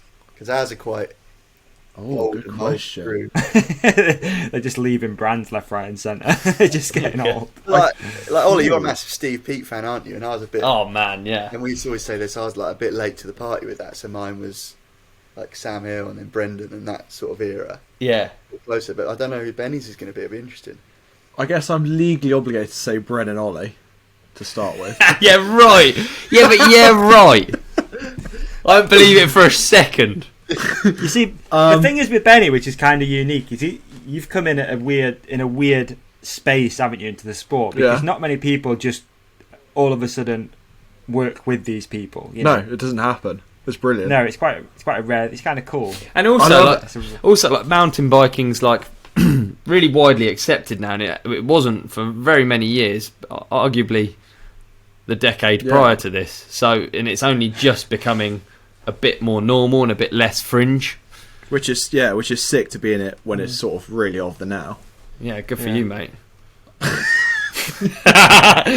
Not exactly done time in the trenches, have you, son? No, of course not. He's got spades hidden all over the woods, man. You're Exactly. just straight in. To answer your question, Jono, I'd say Cade, Chaos, Hodgie, and Max Friedrichsen as well. Yeah, Nice. yes. Yeah. Kate's So you more resonate towards the sort of slope styley, free-ridey sort of vibe. Yeah. Accurate. I guess that sort of comes to like sort of gymnastics space, like all the flips and tricks and stuff I find fascinating. Yeah, and the style. Exactly, and the What about you, style. Johnny? Really Who's hard to be a fan your of- favourite? I find it hard to be a fan of people younger than me, which might sound weird, but like I'm I don't know. Cade. You look up. Cade is. I've always thought you look up, Cade. but those Cade and Chaos were like a Crankworks whip-off. Glorious. It just represents youth, doesn't it? And Hodgie. That's a good list. That is a good list. Yeah, They're And just you know, like they love it reckless. because whip-off's all about who can do the biggest whip, and you get people who are there to win it, and then you get Cade and Chaos that will do 6 runs for anyone else's one. So they were like running back up the hill to go again because they're just loving it so much. But then both win as well. Yeah. So sick. Yeah, and have you seen him in a skate park, Cade? He's better than most it's Xers. absurd. Better at downhill than most downhillers. Better at slopestyle than most slopestyle riders. Big fan. Yeah, Big fan. Yeah, I like that whole cross-pollination-y sort of vibe yeah. with people now, like we spoke about again before. I like it with the moto side, I like it with the mountain bike side. Being a bit of a jack of all trades, Yeah. but being really good at all of them is kind of cool. Yeah. I mean, I Isn't do love a Jono Jones, but you know, keep that on the down low. Who doesn't, I do. dude? I'm a big fan. Exactly. John, I'm a big fan as well, man. And Ollie said it as well perfectly. You know, I just like your attitude, and I think anyone that brings like fun and makes you want to go out and ride is a massive tick in my box for sure, dude. That's what I we just get need. hyper. I don't know why. I do get hyper sometimes. We get hyper in the film, don't we, Ollie? Yeah, it's good, isn't it? And it's like an explosion of trouble. Do you talk about motocross much on this? Do people like it? Because Yeah, the whole last episode was purely Supercross. I won't talk about it, but I don't know anything It's about it. fine. I just like watching it, and it seems like there's loads of fast people, so it's a really good watch at the moment, isn't it? It's good at the moment, isn't it? It probably couldn't ask for a better field at the minute. What have we had? 3 rounds, 3 separate winners, drama, Yeah. takeouts. It's good, man. It's good, and we may have called Chase Sexton on the last episode. I can't remember, but it was kind of obvious he was going to come through and do something. Christian Craig's ride at Oakland was off the chain. Like, that was so sick to come back from being on the floor underneath someone's bike and to the podium in a bullet helmet is insane. Like, what a guy. Most people would have pulled off when they seen the visor would have gone. I would have. I'd have been like, I'm not doing this. I don't want any images out there of me in a bullet. You're quite accomplished motorcycle rider though as well, aren't you? Me or Jono? Jono. Oh, I was going to say, I'm not. No. I've seen you hit quite wild jumps that you have no business hitting. I've seen you. it doesn't mean I'm accomplished. Yeah. It's a good crossover for sure. Really good Big crossover. jumps. Yeah. You'll do them. It's just how fast, mate? That fast. Third. Give me something third. Have you ever that seen? is what's good about that sport is if you want to do a big jump, someone can tell you the gear. Yeah. With mountain bike, it's like Yeah. See, I've never hard got bike, that it's because, okay. dude, I agree with you, right? That does happen in moto sometimes, and I watch that and go, okay, so they're on different bike brands. You've no idea what size rear sprocket you've got on, and you're just going, it's position's third, resting. flat out. Like, is it or is it fourth? Like, I don't know. There's a really good video Axel Hodges just put up. It's like he's got that sleigh ground, and he's done like they must have built 2 new jumps, and him and Berriman are trying to hit it for the first time, and it's so sick because they are massive. They're like monstrous. And then like the first time Berriman does it, he's full on nose in the air. He's like da, da, da, da, da, da, da, da, da, da, and just taps the knuckle of it. It's pretty wild to see. You know, when you see him hitting stuff like first time, yeah. when they're that big. I don't get how they calculate it. No, me either, man. Have you heard what those new electric motocross bikes sound like when they go through whoops and there's no engine noise? Yeah. What? Weird. Just like tyres and chain. And Oh, Just as that. creepy. It's weird. See, I think the electric ones, if they don't have gears, how weird is that going to be? Because they've got like seemingly endless torque and just no gears to like refer to. Or I think the same with like Formula E. It must be so weird to not be able to like downshift into a turn. Well, yeah, or you just like pull constantly. Yeah, like do you have to have like disagree. insane throttle control or what? Like It must be, and it's just like you say, it's just braking. But it'd be easier. Nothing. It takes something like you only have to downshift to keep it in the right rev range, right? yeah, but that adds traction and like control, doesn't it? Whereas I feel like it's way more open to like the throttle is lit. I don't know what I'm talking about, but in my head it makes it way harder. You should listen to. I know we always ride this guy's dick, but Jace at Gypsy Tales did an episode with Justin Hill. Oh yeah, Josh Hill, and he's riding that Stark. He's yeah. been testing Yeah, that. that's the video I'm referring to. Yeah. Yeah. So, but he goes into like detail about why it's good, but also why it's bad, and he does talk about that exact thing, which is that throttle response on those bikes, if it's like in deep sand, it's pretty slow to get going. It's not like instant like a motor would be, because you, like you said, you downshift. Whereas that apparently in deep stuff, you've almost got to like keep the momentum going to keep it going fast. Interesting. I don't know. There has to be a trade-off Good though, right? There has Good to be. It episode, has that. to be. It can't just be like, oh, get rid of the gears, and then it's just decent. Yeah, I don't think it's like instant power. I don't think it's as easy as that by the sound of it to get it working properly. But yeah, I don't know. It's interesting though. It's interesting to see how it could look totally different in the future with dirt bikes Yeah. being electric. I don't know if I'm quite into it or not. I think there'll always be a space for, engines. Burning gas and kicking ass. Yeah.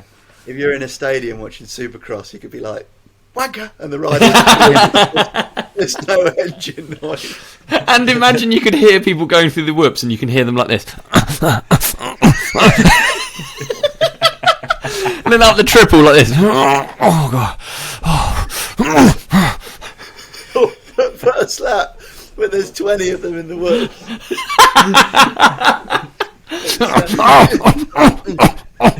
Oh, get off. On your inside. On your inside. I'm all for it. Like tennis noises. On on the triples. If tennis can do it just from hitting the ball, I think doing a quad. Yeah, exactly. Yeah, it qualifies, doesn't it? Oh dear. Oh man. Should we do some listener questions? Yeah, let's do I wanna it. be- Oh, actually, Ollie, what have you been watching? Ollie, Jono, watching, listening. What's been on? I've got it. What's occurring? I've got it all ready, dude. First of all, I was watching Freeride Fiesta. Looks fun, and I was watching some of the stuff that's come out of that. It just looks like the jumps look like not completely mental that you can't imagine yourself doing them. Do you know what I mean? Awesome. So it's like a And fest. Your boy's out there, right? And Even's out there, yeah, that's right. Even's out there and killing it. And then I've also been watching Skaters versus Haters compilations on YouTube, which are great. because it's just good to see people really cross at someone doing something so fun, and I don't know, it's just funny to watch.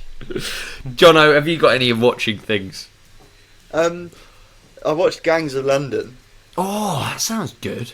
which is really good. It's Is that quite, with Ross Kemp? it's quite Or is a that a lot. film? Oh no, it's just a it's like a series, I forget which one's fiction and which one's non-fiction, but it's fake Okay. Fiction. fiction. Is that Fiction. with one of the guys from Peaky Blinders? Yeah, Yes, I know the one you mean. it's a lot, Oh, I've never seen Peaky but Blinders. it's Oh. on the top of the gang. You know, Right. like the gang series are like the underlings, and they're like working their way up. But these are the top ones, not wanting to lose it. So that's good. Oh. 8 or 9 episodes and they're done, and it is good. Oh, that And sounds then- good, yeah.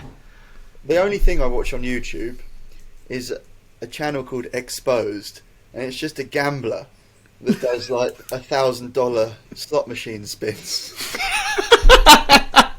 That's the only thing I watch on YouTube. But I absolutely love it, and he goes off it. He goes off when he wins. But I like. It sounds weird, but I like all like. You know how a slot machine works, and there's different lines from left to right. You've got Yeah. link symbols, and I like being able to see it and try and work out what's what. I just find So this is a guy with a gambling problem with a YouTube channel. a Is that what it is? bad gambling problem. Really? Yeah. Has he got money or what? I don't know how. I think it's from streaming and things, but he did 100 grand on a table tennis match the other day. How terrible! And it's like a Ukrainian beginners league, and he didn't know. And they're like serving and missing the table. And he's going, oh my god! So he's literally just like losing money, but making it on his YouTube. It sounds terrible. Yeah, It sounds I like a don't know prolonged whether- gambling habit.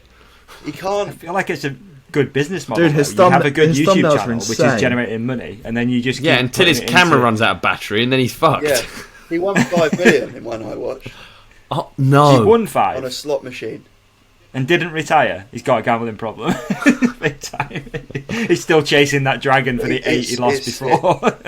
He was like pushing. He was stacking shelves like 2 years ago, and now he's like talks about it like Wow. he's like, and now look where I am. But you don't really know where he is. He needs like spare room with a webcam. Yeah. It's 5 a.m. This is insane to look at.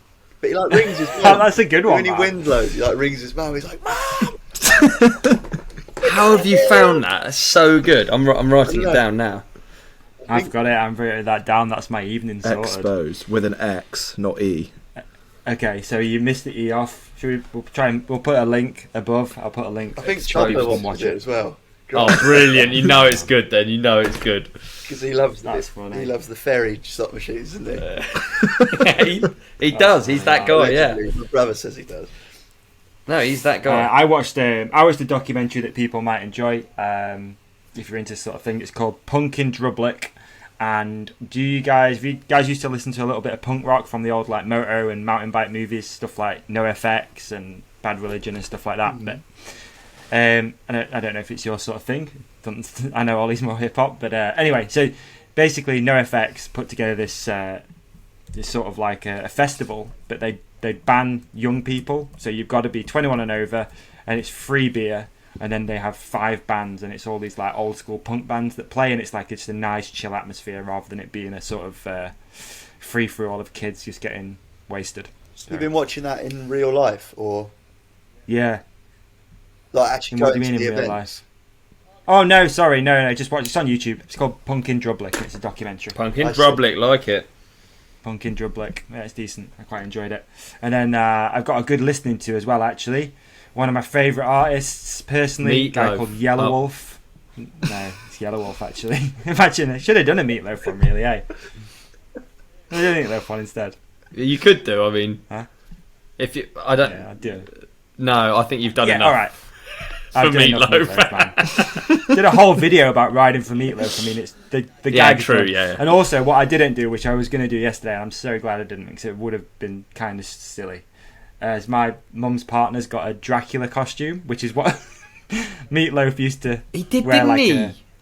Yeah, with like a frilly bit on the front. Yeah. I got one of those, and I was gonna go get it yesterday and then wear it for the podcast. But How ironic it'd be! It'd be a nightmare outfit for someone eating meatloaf, wouldn't it? All the frills you could All fit in so the- many different bits of food in. Yeah, it's true. Man. Mission. So anyway, Yellow Wolf just put out a new song. It's called "Make Me a Believer," and it's a collaboration with an artist called Shooter Jennings, and it's actually really good. Cool. Yellow Wolf. Wow, Yellow Wolf. I like Yellow Wolf, man. More country, but country rap, hip hop. I don't know, but this is more of like a rock song. Okay. An eclectic. Jono, what's got a good? Yeah, it is. You got like a tune that you're listening to on repeat at the moment, or anything? I listen to mixes. I'm a bit boring because of my. Probably, I don't know. Me and Matt are both the same. We can't absorb words on paper or vocally if we're listening to words.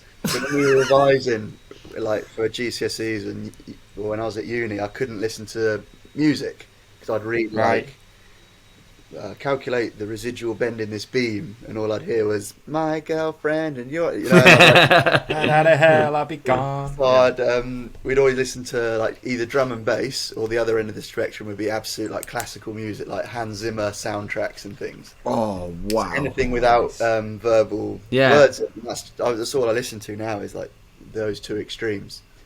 So like it. Wilkinson, Let It Roll, or something, which would be like a 2-hour mix, or like Lord of the Rings soundtrack. Yeah, I am with you. If you're trying to write anything with words coming in, it's very difficult. Yeah. Yeah. I do it all day, like, because I usually have a podcast playing, but then if I'm doing email stuff, I have to turn it off, and I basically spend my whole day turning off podcasts, and I have no idea what it's even about because I've listened to it in 1-minute chunks all day. Do you listen to many I other do that. podcasts then, David? Yeah, man. Yeah, quite a lot, actually. I'm a bit of an avid podcast listener because not only just for inspiration, like for this and what we do with this, but Have you got a favourite I just enjoy it. at the moment? Have I got a favourite? Yeah. Again, I ride him hard, man, but Gypsy Tales kills it. A big Gypsy Tales fan, big fan of Fighter and the Kid, King and the Sting, classic Joe Rogan stuff. Yeah. Pretty into that. They're really Yeah. informative, aren't they? They're the ones I Yeah. listen to. I've just started listening to a new one, which I had listened to years ago but stopped. It's called Bussing with the Boys. It's a pretty cool concept. They got a school bus. You could do it down there actually soon, Ollie. They've got a school bus, and they have it was 2 NFL players, and they have guests on and stuff like that. And it's called Bussing with the Boys. It's kind of cool. Anything that's just a hang. Like, I don't listen to stuff that's like super deep or anything. It's just basically what we do, but in different podcasts that do the same thing. Yeah. Decent. What about you, Ollie? Any listening? The Beat Nuts, Do You Believe? Oh, the Beat Notes, man. Yeah. Classic. Yeah, dude. Yeah. Wow. I've got it all prepared here Okay. on my little book. Okay. Yeah. I've added it to the playlist now. Thank you, Davey. You're welcome. Benny? All right. Oh, don't. I don't actually even know what music, Benny. This is interesting to me. This is a great question, Jono. Teenage Dirtbag? It's a banger. I can't deny that. It'll be like Cardi B or something. Doja Cat. What? Doja Cat. She's well good. Is that a Pokemon? It's close. No, I listened to The Weeknd's new album, Dawn FM. That's really good. Ooh, There you go. Nice. Kanye just put a new song out as well, didn't he? And a documentary today on Netflix. Oh yeah, G's Huss. Yeah. That he's not actually part G's Huss. of. Oh. Apparently, basically, there What was a do you mean? whole thing that he hadn't actually seen any of it up until Sunday, and kept the documentary? Yeah, he hadn't seen it, and he kept saying like, "Can I please see it before you release it?" Ah, So I don't know if you ever actually did watch it or not. that could be a media play. Yeah, But anyway, exactly. either way, I'm going to watch it. I want to watch the shit out of it because I don't really like him, but he's kind of interested into it. Good old- Again, it's like watching a car crash. Good old Yee. Yeah. There you go. Cool. Should we do a few listener questions? Yeah, let's do it. Are these... Okay. Do they send them in just for everyone? For you, dude. For you. Yeah, mate. For A lot for you. you, though, mate. Do they know Lot for that you. I'm coming on? Yeah, Yeah. I did it before. Usually I don't. If we have a guest, I don't usually say anything. Often because it'll go wrong or something. So, but yeah, they knew you were coming on. Dave, we haven't got any dates. We could see if Jono can find anyone dates, can we? Oh man, I've got another dating thing. Shall I play it? Yeah, go on. Go on. This would be good. Yeah. Are you sure? Yeah, Yeah. definitely, yeah. Jono will like this. All right. So- do you know about this, Jono? Oh man! So we did a dating segment where we try and find someone a date. So they'd send a video in, sort of pitch themselves to the opposite sex, and then we or same, see if, or same sex, sorry, and then maybe a member of that opposite sex or same sex comes forward, and then we're going to pay for them to go on a date. Have they yet though? No, haven't yet. No, but so far we've only had an asbestos guy and a rapper. That's all we've had so far, and But is this one? What's this one like? I don't know. Let's so excited, dude. But sometimes, sometimes, Jono, it doesn't work, so we don't actually see it. So we'll see what happens. Let's. Right. Here we go. Oh, here we go. John's face. I know him. Right, boys, I thought I'd give the right companion a bit more representation in regards to the listeners. I've just moved into this beautiful establishment. As you can see, Barbie pink walls, nothing against Barbie, but they're going to be getting redecorated. My name's Murray, I'm 36. I live in Dunstable, Bedfordshire. Started riding basically when I was in school. So I went from school and then stopped when I got home. But seriously, that was about 4 years. Then I did like kickboxing, drumming for about 10 years. Got back into it. Then I've been riding since 2013. Yeah, 2013. I've been pretty serious about it since. Reasonably decent rider, I think. That is about it. Work-wise, I'm an electrician, enough to, own this place, but not to do everything I don't want to do, like working. Then I'm going to leave you with the famous last words from Led Zeppelin. I will do anything for love, but I won't do a zig-a-zig-ah. Peace. That was good. And there you First go, of all- Murray. Dunstable. Imagine actually setting that up and sending that into a podcast. Yeah. Horrendous. Second of all, I know Murray. No way. Yeah, so that's a treat. And he's a lovely, lovely guy. He's from the local bike shop, Brink Bike Shop. Is he? Yeah, and if there's any girls out there, I think you should hit him up because he's... That's not in Dunstable, though, is it? No, but not too far. Oh, really? I thought Dunstable. I'm thinking of Durham. I thought it was in Scotland. No, it's near me. Up north. That was a good tape. Homie's got property. He's strong. Yeah. He's funny. Good job. Biker, good Loves looking. biking. Good looking. Ticks all And boxes. doesn't- What do you reckon, Jono? Do you know any single girls who you can maybe... No, but they'll be lucky to have him. There you go. The best advert Fair ever. play, Murray, if you're listening. Yeah, well done, Murray. Yeah. Hopefully he does, because if not, super awkward. Just playing his thing. Yeah. No, hopefully we'll find him some dates. How Huh? many people send those in? No, not that many, dude. No, there was a few, and then that one I've had in here for about 4 episodes, but never got around to playing it. And then they just reminded me that it was there. Oh, I'm buzzing. Hopefully he is. Yeah, too. hey. Yeah, good for him. All right, Murray. Let's find you some love, dog. Yeah. I'll send you on a date, and we'll pay for it. Yeah, we still. Okay. Yeah, absolutely. We still haven't done that for our other applicants. I mean, I almost want to just get all 3 of them together and just send them all out for a KFC with Jono. with Have a John. great Yeah, time. of course. Yeah, we could do that. You never know, man. Something will come off. Okay. Boots and cats. Bam, bam, bam. Listener question. That was all right, man. I'm impressed. We got a few more, like, just people saying like Jono is amazing and stuff. Obviously, at Tim Gosnold, he said, "Congrats to Jono. You managed to keep your new bike sponsor a worse secret than Deeks did." But why was that? What was the? Yeah, I know the Deke story. It's ended up on Brendan's YouTube, didn't it? Yeah, we may have accidentally done that. There's the culprit right there. Whoops. I can hear him stomping now. Down the stairs. I did. I don't really know what to say. It hadn't been launched by Propane yet, but then I was already riding the bikes.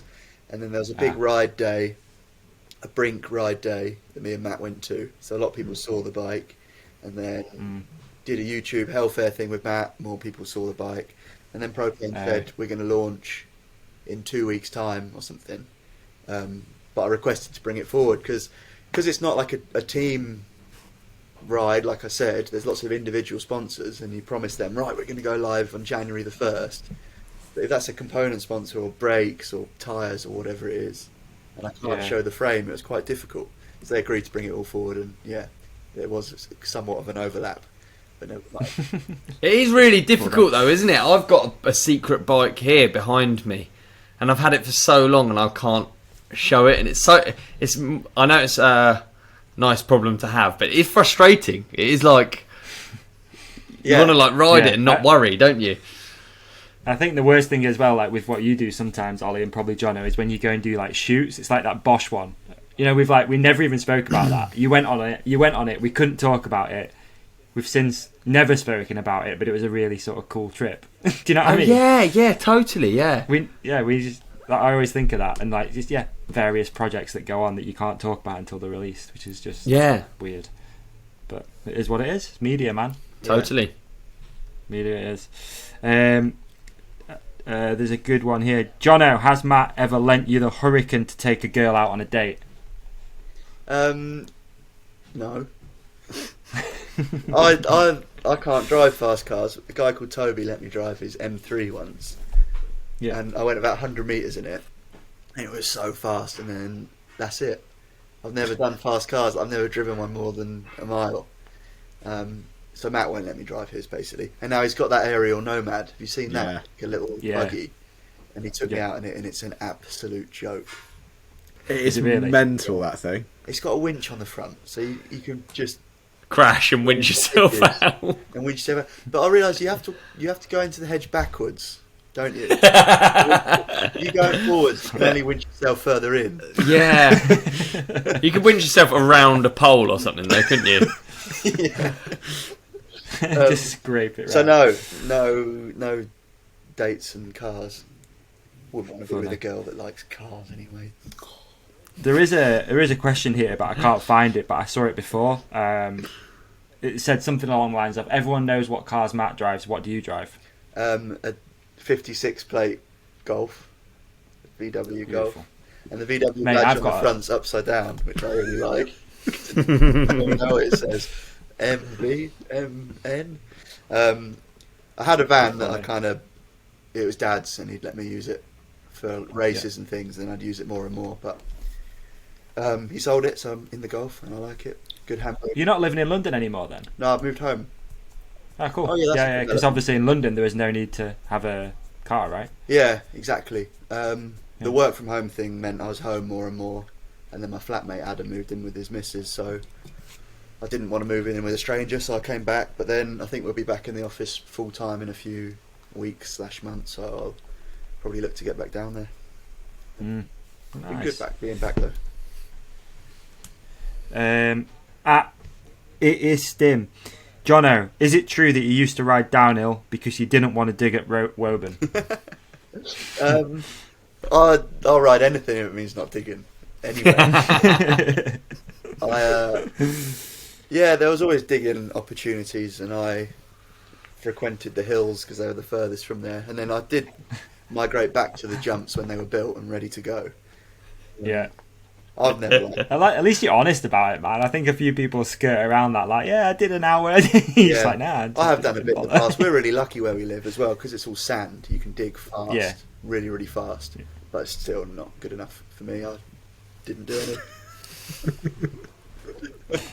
We got one here from @Deaconator1. Uh-oh. Where is the nearest toilet on Leger chairlifts? It's on the chairlift, Deeks. You know that.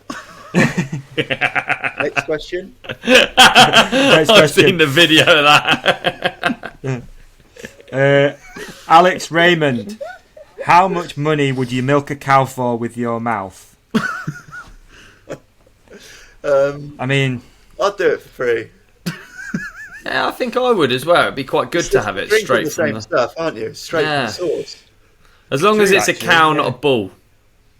Yeah. Yeah, that's a different story. That's a different story. Remember that video? That video I watched last night with that car was so funny, man. Fuck. Holy. At Ruben VDD, has Jono had fizzy drink can offers for his helmet? No, I haven't. Just Froobs. Yeah, no, I never have. And KFC. Froobs and Skittles.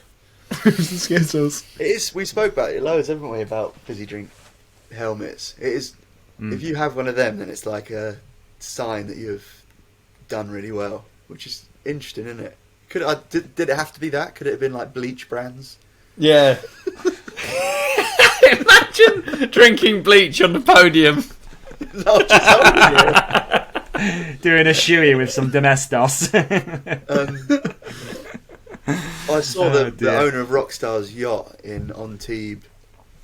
What are they? Where do yachts live? Harbours. Yeah. Usually, Side yeah. of it is Rockstar, the logo with the star, and it says Rockstar, and it's in lights, and it's massive. It's probably over 100 foot long, and it's like, I've walked around there before, and it's amazing. They're all luxurious looking, but his is like the party one. So it's got as many jet skis as you can fit on it. They're like hanging down. They're multiple Really? jets. Then it just looks like it's the best. I wonder what the owner of Rockstar looks like. I've got to just have a quick look. I'm so sorry. No, it's good. Yeah, I but think it's good. He named it I after can imagine him Rockstar. being like a proper lad. Yeah, which probably makes the whole yacht a business expense, doesn't it? Because you could say it's Yeah, marketing definitely. because it's got the logo. Definitely. I just got to have a quick look. I'm sorry. It's come up with the actual gaming company, which is very different. Yep, he's a bit of a lad. He's called Russell Wiener, so he's making up for some issues over there in the States. But there's a photo of him here with Rod Choose his Stewart. name? Huh? Issues. You can't be called Wiener and be American. Poor Russell Wiener. Russ Wiener. How do we get on to Russ Wiener. Oh, energy drink sponsored. I can't imagine girls are lining up to marry him knowing that they're going to get the last name Yeah. Wiener. But I'd marry him. Yeah, you've seen the yacht. Skin the jet. yeah, that's true. Yeah. Oh, that's funny. All right, what else we got in here? What else we got? Guys, if you had to choose Matt Jones's next sponsor, what would it be? Sorry, weird question, man. So I could choose his next sponsor. Yeah. And then it says "Go Wild." Right, what can we dress him up in? Yeah, that's what I'm thinking. Yeah. Next sponsor. That's tough, man. Just so he has to dress as a flamingo or something. Like Butlins or something like that. Butlins, like make him a red coat. Or something that he would then give all of us a good time. What would that be? Rolex. That'd be cool. I'm trying to think That'd of be a great something sponsor. something that would upset super him. dry.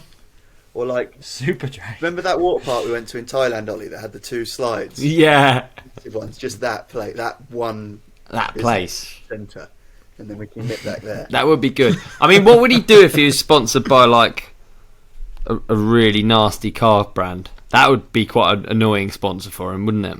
What's the nasty car brand? But then I wouldn't want to take, like a bad car brand. You could stitch him up there. Renault. Yeah. Yeah, Oh, you get- bad as in not not supercar. Yeah, like it would be such an annoying sponsor. Dacia. Like, he'd have to drive around in like a Skoda or something, or like a... I didn't want to What say you say about Skoda. Skoda? Yeah, sorry. 'Cause we know- Sorry, Benny. Would Sorry, you Benny. probably Same make as it Skoda. cool. No, yeah, he would work it out, wouldn't he? I It's don't not a have good to one, answer that. Oh, I like other people to choose. Comments below. Matt Jones next Yeah. sponsor. What are you choosing? Let's go. Maybe like Couple more. estrogen, like the pill.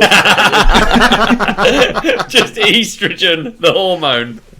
Yes, so to take the pill, and he gets a real mood swing. And breasts. Yeah, we did it. Done. Oh dear. We got one from @low_Kichi, and it just said Ollie ? TLD painted helmet. Oh yeah, got to do it, huh? Yeah, it's got to happen now. Yeah, that'd be I feel like that'd you- always be the dream anyway. A TLD painted helmet. Yeah. I'd love to. Yeah, man. Got to come up with some ideas, eh? Third one.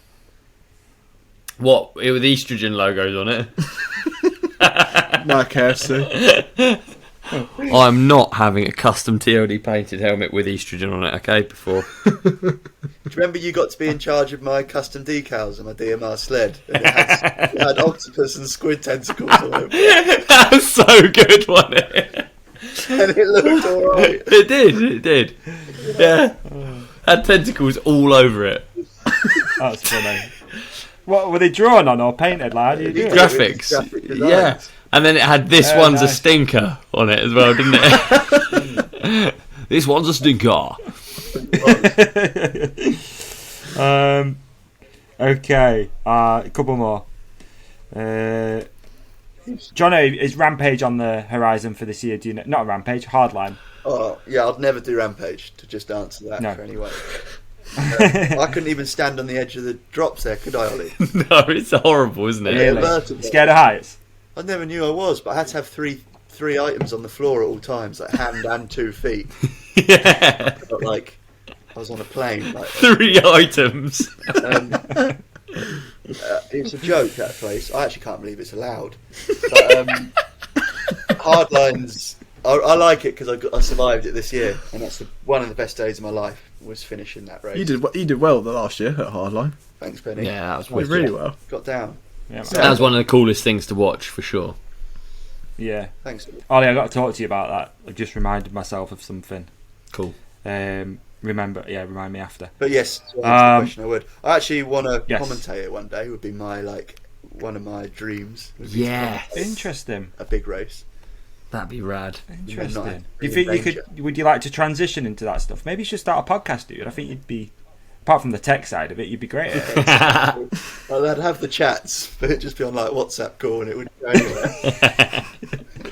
Are you going to do more YouTube this year? Just on Matt's one. Yeah. Do the same thing. Just take GoPro and just Yeah, film to what build you a channel, I think you have to be quite committed and regular with uploads, don't you? And consistent. Yeah, you have to be consistent. so to do one at each event for me is like 12 videos in a year. Yeah, I'd be really good Enough there. to build my own channel, but it's plenty to. Put on Matt. Is Matt's like pretty planned out? Do you know already? Like, okay, we're gonna do this, and no, you just go with it. It's whatever. Yeah. Cool. Again, I guess it'll be good for Hellfare anyway, won't it? So it all sort of comes full circle. Yeah, I think so. Okay, last one. It's getting late. At Matt_Wilso. If you guys weren't mountain bikers, which sport do you think you would like to pursue? I love this question. It's one of my favourite ones Yeah, to I get ask this other one. people. Yeah, Um, we've had this a few times. I always say surfing, but not big wave, scary surfing, but like is it the WSL, the World Surf League? They're Yeah. like head height waves on beautiful beaches in hot places. You're never gonna drown, I hope. I know there's coral reefs and things, but it just feels like quite low risk, but a really nice level of life. Always living in board shorts. Yeah. Yeah, barefoot, board shorts, suntan lotion. I mean, what? Yeah, and always on the beach. Just, I wonder if you do get sick of it though. I wonder if they do go, "Ugh, I don't want to go to a beach day. I want to go like mountain biking or whatever. I wonder if that is ever a thought. Or something quite analytical, like F1 and things. I'm not into cars, unlike my brother, but I like how analytical that would be. Like after the race, you'd review settings on the car and different segments of the track, and we could just So many numbers. Geek out. it's not So just- many numbers. And there's a big team around you, and you'd be an F1 driver, wouldn't you, Benny? I think you're a big fan. Yeah, if I was to pursue any sport, it'd be some sort of racing, or I guess I'd go back to dance or something. Yeah. What about you guys, Davey and Ollie? See, I've said surf before, but I'll try and mix it up a little bit. I kind of like the idea of doing some sort of like Baja racing because I feel like that's kind of cool at the moment. Well, like Sort of Dakar like- or something. Yeah, that Yeah. sort of stuff like Dakar, like motorcycle Baja racing. Again, it's like good tacos probably over that way as well, and It's you can do the brutal. race. I think to be really good at a sport that's brutal, it would be like strong. He's doing a sport because of tacos. Just Davey in like a fat suit driving a Baja truck. He's just eating so many tacos. I'm watching bull riding. Here comes Big Davey, dog. Del Taco helmet, all good, man. Yeah, I don't know. I feel like that's kind of cool at the moment. Anything like that, maybe like a free ride. Yeah, moto what's or that? something. There's that electric off-road race series at the minute, isn't there? Oh, E. That's Don't it. like the sound of that. E Extreme. It's pretty cool, yeah. E Extreme, yeah. It is actually quite cool, isn't it? It's like a bloke and a quite girl something. on each team, and Yeah. They got to recharge halfway round as well. yeah, It's quite something. it is. Sounds quite woke. There's a boy and a girl. It's electric. It's good for the environment. What else has it got? TikTok. It does, doesn't it? Yeah. Team are made up of a white guy, a black guy, a white girl, a black Soon girl. it might just be just two people. And that's all you can say. Yeah, two Just people. two people in the car. What about you, Ollie? What are you thinking? Basketball, Yeah, we know it's basketball basketball. play. Yeah. I can't really think of anything else though. I just wanted to be one for way too long to not have it. Okay. I would say surf as well. I watch loads of surfing. I love watching surfing. Yeah. You know, there's the stuff about them claiming, like it's really uncool to Yeah. claim that they call it a claim, don't they? Really uncool. Yeah. To be pumped if you've ridden a good one. Like they have to just sink into the water with motionless. Yeah. You come out of the barrel and then you just turn around and paddle Yeah, back. they're like fist bump then. If you're like- really bad. Yeah, but imagine people like. Actually, yeah, but it's sick in competition, isn't it? I guess what they're having a go at, I'd imagine, is like just an empty beach and people like fist like punching the air after they've come out of a wave. That would be weird. Like, Yeah, yeah. But also like, yeah, he enjoyed that. yeah, I know what you mean. But then I guess if someone ended a run on a trail, a downhill run, and they're just like, "Come on!" I wouldn't hold it against them, but I would think it was odd. A little lad, I pedalled into the woods at the weekend, and as I got there, a kid had clearly just jumped one of the big jumps for the first time. He was probably 4 foot. His bike was an adult's one, way too big for him, and he dropped his bike and was like, "Yes!" Oh, It made me that laugh. is so good. Actually, I never went over to him, but I wish I had. Like, there was no one with him. He was looking around for to catch someone's eye. And, yeah, so he's going to bite forever. Definitely. Yeah, that's cool. 'Cause he's had that feeling. Do you enjoy that side of it, dude? Just slightly, sort of off topic, I guess, but like that side of being a bit of a known guy in mountain biking. Do you like that side of it? I know it's tough to say no, but like, I like feeling like I love coaching, and I never do it, but like I love seeing someone and noticing, if they did this differently, they get the jump or something, and telling them. Yeah. I don't. Yeah. The woods was really busy at the weekend, and there was an area. I went up there just to ride this new line of jumps that someone's built, and it was really busy, so I didn't go over there. I think that's different now. Yeah. Like I used to think, it's busy over there, I can go and show off. Well, I'd go. Whereas straight now you're there like, yeah, to the busiest bit because you get more people looking at you. But now I don't want to. It's funny. that's fair. Matt's That's fair. even worse like that. He doesn't go to Corby skate park if it's busy. He'll like book it out, and go on his own. That's cool. Nah, I feel you. I mean, obviously, I don't have it to that degree at all. But that's not because I'd get any attention if I went down there. Like no one cares. Yeah. I just don't know. Like, I almost feel like it's if you go to little races like a Forest of Dean mini downhill. They're a nerve-wracking experience now because you go and people think you're going to do well. So then it's like, I feel like I have to try and win this race. And it's kind of the same when you go up your local. Ollie, you must have it. If you go to S4P dirt jump something, you go there and people are like, he's going to do a massive trick. You don't. Yeah. You don't want You have to keep it going, don't you? It's just there to pick up litter. Yeah, exactly. Yeah, exactly. No, it's definitely the case, dude. 100%. And You then can't feel just. like- and it changes your mindset. 'Cause you're like, people might be expecting me to be good today, and I'll just. Yeah, and it's only what you think people perceive you as well. Because I remember when I was younger, I'd like obviously being a dirt jumper, and back then you were like, if you were known as being like gnarly, or you would do gaps, or you'd like spin big jumps, and then you have to fucking do it every time. Otherwise, you're letting your rep down. Yeah. I do definitely feel that. I like, yeah. You can't just blend in and just chill. You have to do something that someone remembers you by almost, or you feel like you do. It's fair. Speaking of little races, if you guys are free, May the 14th, the Petey's race is back on. Oh, sick. Be lovely if you guys come up, host you, or whatever we can do. I'll get the mayor involved. Mayor. I don't know. Yeah, it'd be good. It's not been on for a while. I usually race it as well, get smoked. Wicked. And yeah. Cool. This has been delightful. Totally different vibe to last night, I feel like. As well. Last night started off a bit weird. Stress and text. Yeah, totally different vibe. When do you think this will thank go you, out? everyone. I don't know, probably tomorrow, hopefully, Benny. Like, obviously, maybe not in the morning, but maybe we could do an evening premiere. I'm literally gonna get off, have some food, and start and see where I get. What a guy! See where we get. What a guy! I think it'd be cool. Maybe we do tomorrow evening just to mix it up a little bit. But yeah, usually, Jono, like they go out the next. It's not the next day because you don't normally record on a Monday, so Right. we'd have had today to do everything. But yeah, I feel like I've it'll rambled, be so out. sorry if it's been too long. It's 2 hours. Isn't it? No, it's No, perfect, you're mate. It's nice. fantastic. Hanging out. You're a fantastic Hanging out. guest. Thanks for coming on. We should do it more often. Yes, don't forget, if you don't already, follow Jono Jones. I mean, chances are you do. OW_23 at the Ride Companion. Like and subscribe. It's been emotional. God bless you all. Thanks Peace for having and me, love. Davey. Thanks for having me, Ollie. Oh man, Thanks for absolute pleasure, mate. Anytime. Bye. There we go.